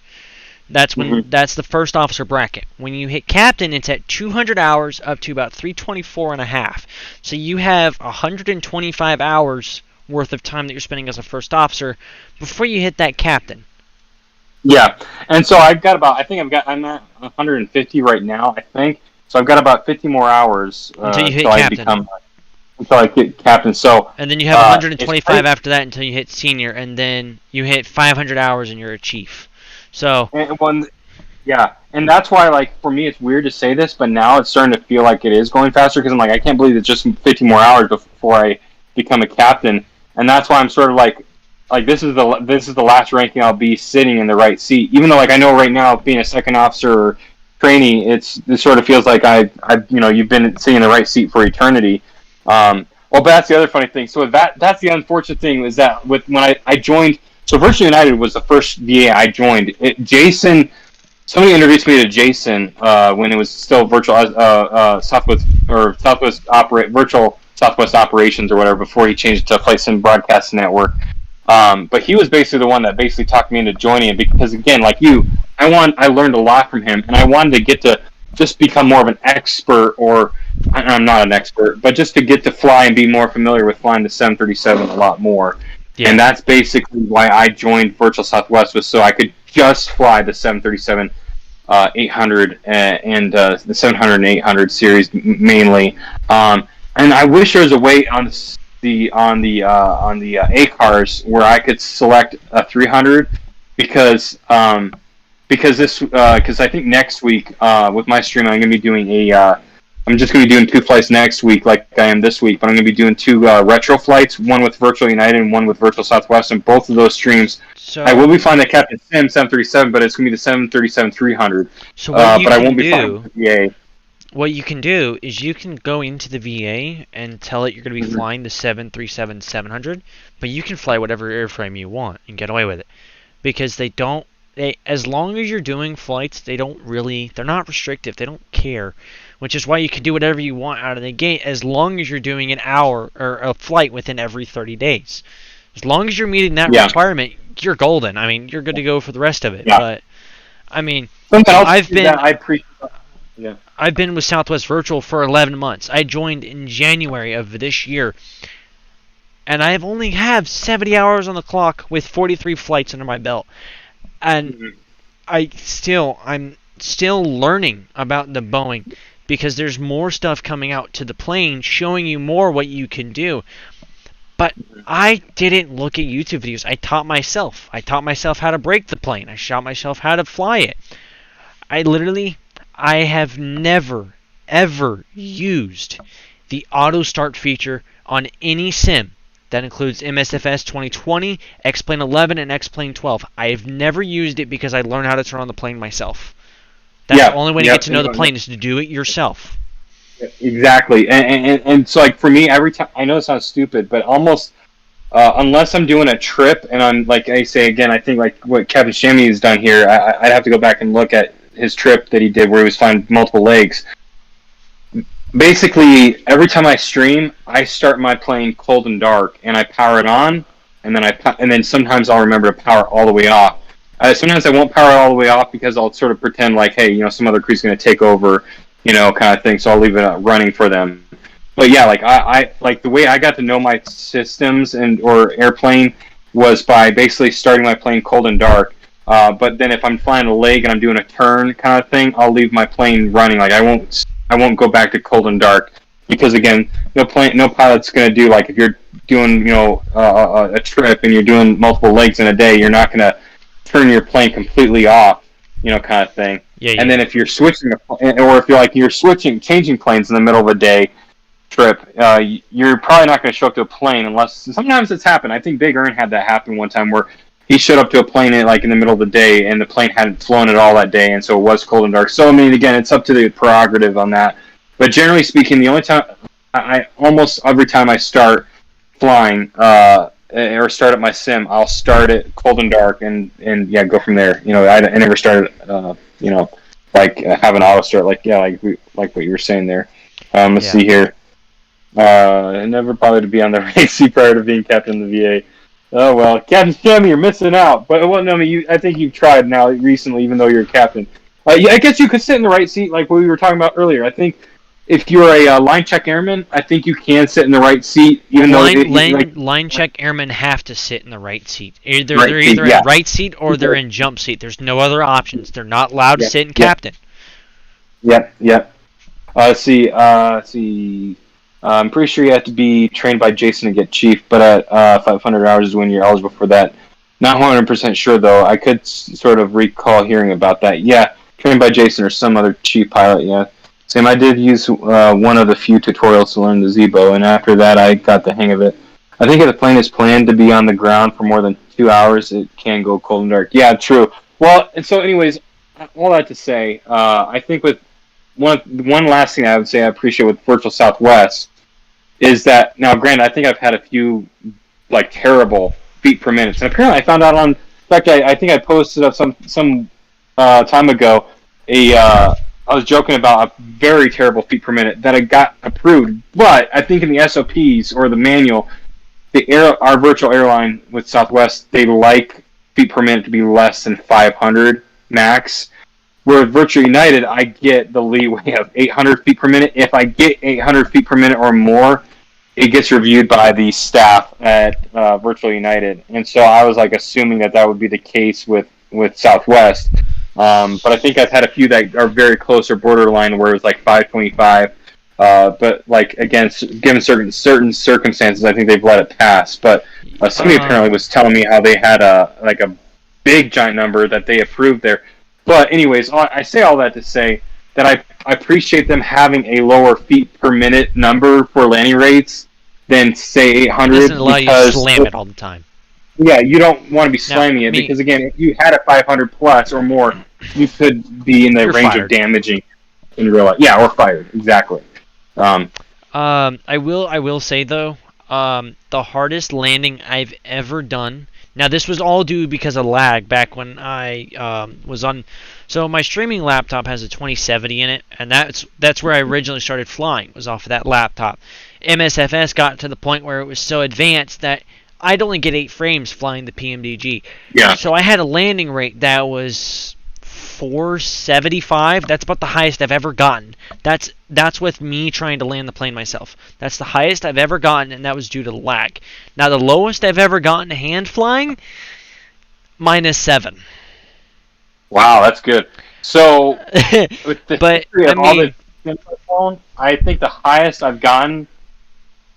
Oh man, I don't even know if I want to think about it, but it's high. It's high. It's higher than 800 feet per minute. I can guarantee you that. I think the lowest feet per minute I've gotten probably is like you in the single digits, but it's very rare. I think one of the more recorded ones that I can think of was I got the logs on the. I have to go back and look, LRM. but I think it's in.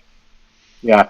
I had the logs on LRM on what my lowest is. I think it's like -7, -13. It's somewhere around there. It's extremely low, but I mean, those high ones are basically the whole thing was unstable and flaring was irrelevant, and like you were saying, frames, it had been a frame thing. And I think this might have even been back on FSX where I was getting you were saying single digit frames, and something happened where I wasn't flaring or something like that. And it was kabang, basically, that's why the other thing is I keep my crash settings turned off because I think if crash settings were turned on, even with some stuff that we do, I'd be dead all the time. You'd be dead all. Well, and even then, the other thing, sometimes you're not even near a building. Like I've had it where, like in Denver, like you have that bridge there. Yes. And I've flown with other airlines, and I'll taxi underneath that bridge, and the tail clears it, but the sim doesn't. And if I had the crash settings turned on, sometimes I'm not even near the building, and it says crash into the building. I'm like, I'm in a taxiway that's 50 feet away. I'm 50 feet away from the building. Or you get some airport vehicle that does not stop, kind of thing for an airplane like they do in real life, obviously. Yeah. And that will just slam right into you. And so that's why I have those turned off. But anyways, yeah. When you were getting your training, do you do it as a small airfield or is it like an international airport? I'm just asking because I'm curious. Oh, in IRL flight training, yeah. Good question. So, just a heads up. So if you notice my brand name, my actual name isn't, as you know, isn't FNL. In fact, if you see in that Southwest, my name is Ryan. But my brand name FNL Aviator, it's the first three letters are minus the K. Minus the K is the three-letter identifier for my home airport, and so I put down for my brand name FNL and then Aviator, and that's why, like, for me.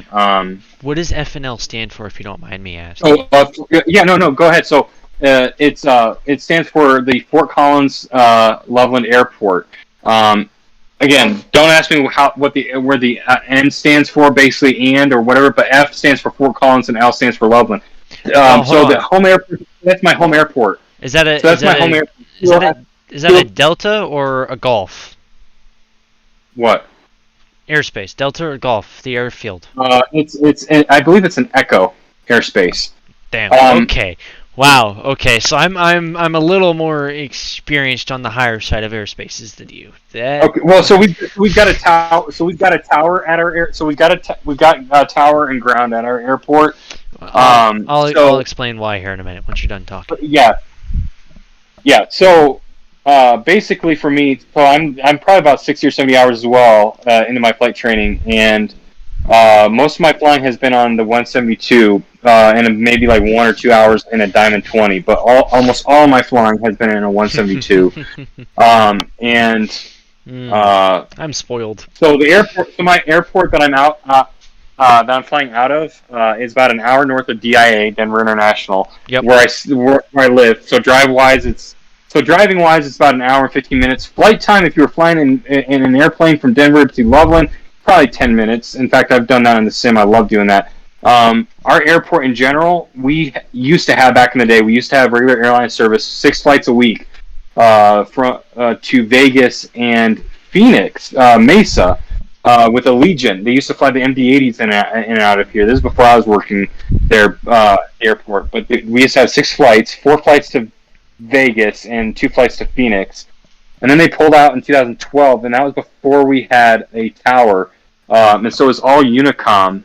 So I guess it'd be a classic Golf airspace. Yeah, it'd be and then now if you have tower and ground, that's a Delta airspace. Okay, yeah. So no, I guess we'd be it's Delta and then becomes Echo when tower goes offline. Yeah, I think is how it works. Yeah. Yeah. So when there's no ATC of any sort, the airfield becomes an Echo. Now, if there's never ever been ATC of any sort on an airfield, it becomes a Golf. And so we went from Golf. We went to Golf to Delta, and then when tower's offline, it becomes an Echo airspace. So anyways, let's see. It was 2000, and basically right when I started, we got technically our third airline. But technically, it's our third airline to come in through here because right after Allegiant pulled out in 2015 or 16, just for a year or two, we had just seasonal airline service from here to Rockford, Illinois. We had Elite Airways flying their CRJ 700 and 200 out of the north, and then they pulled out because. If you know any of the story about Elite Airways, they got into financial difficulties and trouble and got sued and all that stuff. Bad company.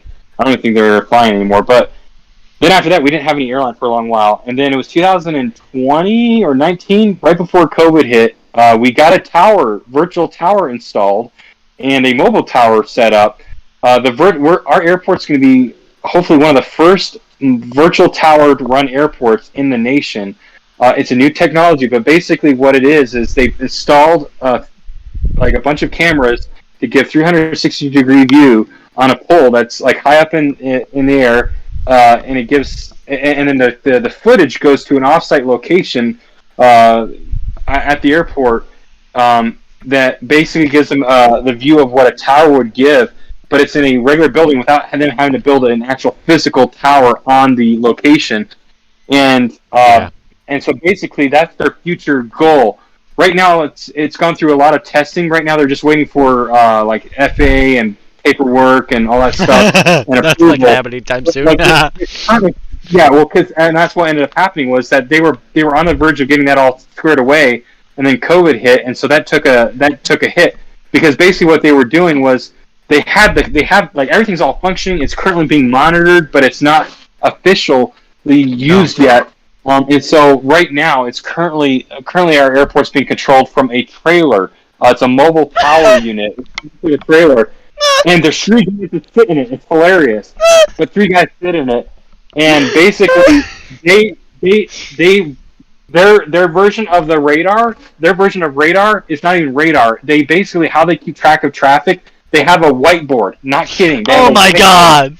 You're shitting. Magnets, and they write the call signs, everything on there. But the way it works is because the way it used to be back in the day before we had tower and ground, and that's the other thing is basically sometimes you have the same guy running both. It's sort of funny because it reminds me a little bit of Batson in that regard, where you get like basically the same controller doing both frequencies. Center. But if they're well staffed in that trailer, then they're street guys. And I feel bad for them because they basically have a porta potty outside of that trailer. So until they get that virtual tower like official, they have to be in the small cramped trailer. And the only visual they've got is they've got 4 window. It's sort of funny, but it looks like an RV trailer. But the difference is that it's the one end sort of sticks up a little bit higher, and it gives them a 4-window view of the airport. But it's not as high. I mean, again, it's not, as you can tell, it wouldn't be as high running out of it. In fact, if you look up my airport, you can even website, you can maybe even see a picture of it. But anyways, all that to say, we're currently a Class Echo, but yeah, prior to that, it was just a Class Golf. And so if you wanted to get a clearance out of our airport, you'd call Denver Departure. And you still do when our tower goes to Echo. After Delta, you contact Denver Departure for clearance and all that stuff. And then you go back to our CTAP frequency and then take off, sort of like how you do on VATSIM when you fly in and out of an airport that isn't normally controlled. You know, let's say radar services are terminated, frequency change approved when you land into an unpowered airport. Pricing isn't too bad. Yeah. So, anyways, well, here's the funny thing. So we got a Velo came in. I don't know if you're familiar with them, but we had a Velo Airlines come in last fall. It's a new startup airline, but they flew the 737 700 and 800. They have operations off the west and east coast, and our flights flew from our airport to Vegas and Burbank. I think we have a huge Vegas market here, but they pulled out this past June because of fuel prices, and we were packing those things. And so, like, for me, I work at the FBO, the Fort Collins Sullivan Jet Center, which is going to be soon called the Jet Centers of Colorado, the Northern Colorado Regional Airport. But yeah, that's the other thing, is our airport name changed from the Fort Collins Sullivan Airport, which was basically what it was always known for a long time, to the Northern. Now, I think a couple years ago, they changed it to the Northern Colorado Regional Airport. Yeah, that's what I'm reading here on the charts for the airfield. It's called Northern Colorado Regional, FNL. But it's co-owned, yeah, and so it's co-owned by both the city of Loveland and Fort Collins. I live in the city of Loveland, but yeah, I work at the FBO at the Northern Colorado Regional Airport, and I fly out of there. And at our airport, we have 2 flying schools, and then it's actually technically 3 flying schools if you include Ames. So we've got Ames Community College. Most of their fleet are all archers, and they've got a few Seminoles and a decathlon. And then And then the flying school, it's just called the flying school. They have 172s, and they used to have a light sport aircraft, and then somebody crashed it, and now it's getting maintenance. And then they have an RV, I think it's an RV-10. They have an RV-10 that they fly at there. My flying school that I fly with, they have one Archer, 2 Diamond 20s, which I've got to fly on, which was a lot of fun, dome cockpit, and then 182s, which I just have gotten familiar, and I like those. And it's with the Leading Edge Flying School. You can even look that up. And what's funny is my instructor is also my supervisor that I work with at my FBO. So it's really cool, really great instructor. But yeah, with Leading Edge Flying School is who I fly with. So we've got 3 flying schools, and then technically we've got another FBO on our airport, and they just started up, but they only do corporate jets, and that's with Discovery Air. Yep. So they get a lot of different Discovery Air, Millionaire, whatever it is. But yeah, they get a lot of corporate jets. So like they get like Nutrien Company as well.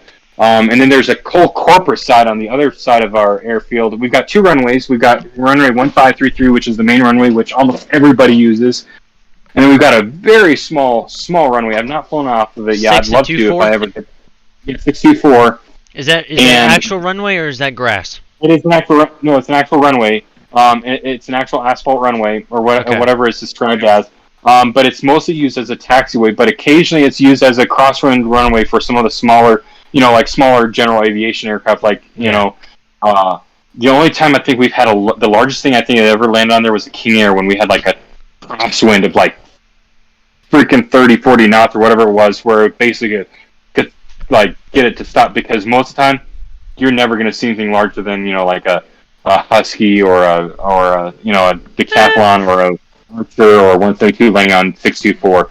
I'm gonna say that's a little debatable, or whatever it is. But yeah, like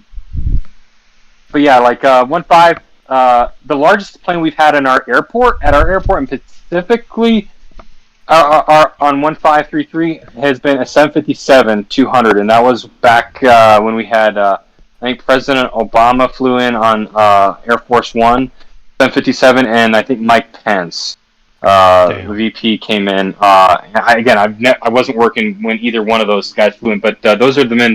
I think as of to date, the largest birds that have come in. The regular airliners we get in are usually the 737-800 and the Airbus 320.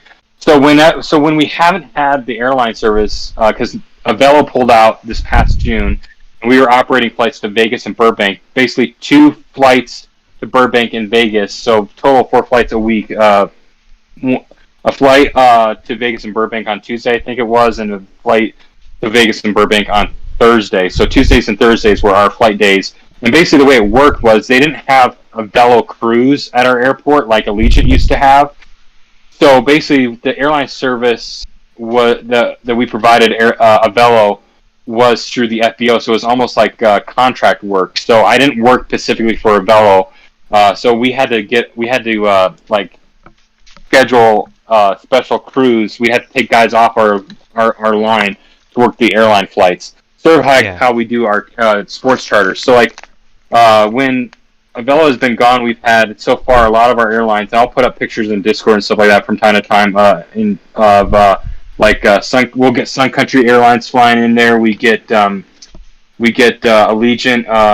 Airbus 320s in there, and then occasionally we'll get Denver Air Connection with their Embraer 145 or their Dornier jet. And then we did get Swift coming in, and they flew the 737-300. That was a lot of fun, or 300 or 400. It's really cool to look at. Terrible to have on your ramp because they always are breaking down. In fact, they keep spare wheels and parts and stuff, I'm not kidding, in their cargo compartment because they're always breaking down. Yeah, that's Swift Airlines. They do a lot of they do a lot of casino charters and prison transports with Swift Air. Okay. And so anyways, with my airport, we do sports charters right now and casino charters. But that's basically it. We do get diversions from time to time with SkyWest, aka United. We used to have Frontier, and then Frontier pulled their contract out of making us a diversion point. But recently we had one from Frontier, they came in, and the pilot made the stupidest decision to come in, and we weren't prepared for it, nothing, all that stuff, and I think he got in hot water, but that's a whole nother story for another night. But anyways, yeah, that's my work environment. Most of the time I deal with, or the largest stuff I normally deal with outside of sports stuff, are Gulfstreams and Global 5000s, but a lot of the times the standard is your Embraer Phenoms and all that stuff, and then fueling all and 90% of what I do is fueling aircraft. So, anyways, yeah. I just sent you the link to the airport I did flight school at. All right, yeah, I'll have to, let me take a look at that, but, let's see, let me go, oh yeah, here. Okay, sweet. Oh, you were in Indianapolis, that's awesome. Class Charlie, baby. So I was born in Ypsilanti, Michigan, and I have family that lives up in like Plymouth, Ann Arbor area. Yep, and I've flown over Plymouth so many times. Oh my god. So basically speaking, I would have been your north. If I still lived out there, I'd be your northern neighbor there in Michigan. So what part of Michigan? Awesome. So, well, like I said, I was born in Ypsilanti, so our family lived like just outside of Detroit area and like Ann Arbor area. Okay. I have an aunt who lives. Not the place I'd want you to be at, so that's fine. Yeah. I flew to Benton Harbor a lot. Okay. And then Frankenmuth is another fun family stop that we've gone through. Like go to Bronner's, the largest Christmas store in the States, and then also in Frankenmuth they also have a really good restaurant called Zender's, really good chicken dinner. And then going all the way up north into the upper part of Michigan, to the Northern Peninsula area, where like there you have Mackinac City, you have the Mackinac Island, again a favorite family destination. But anyways, all that, and they have a really cool airport there on the island.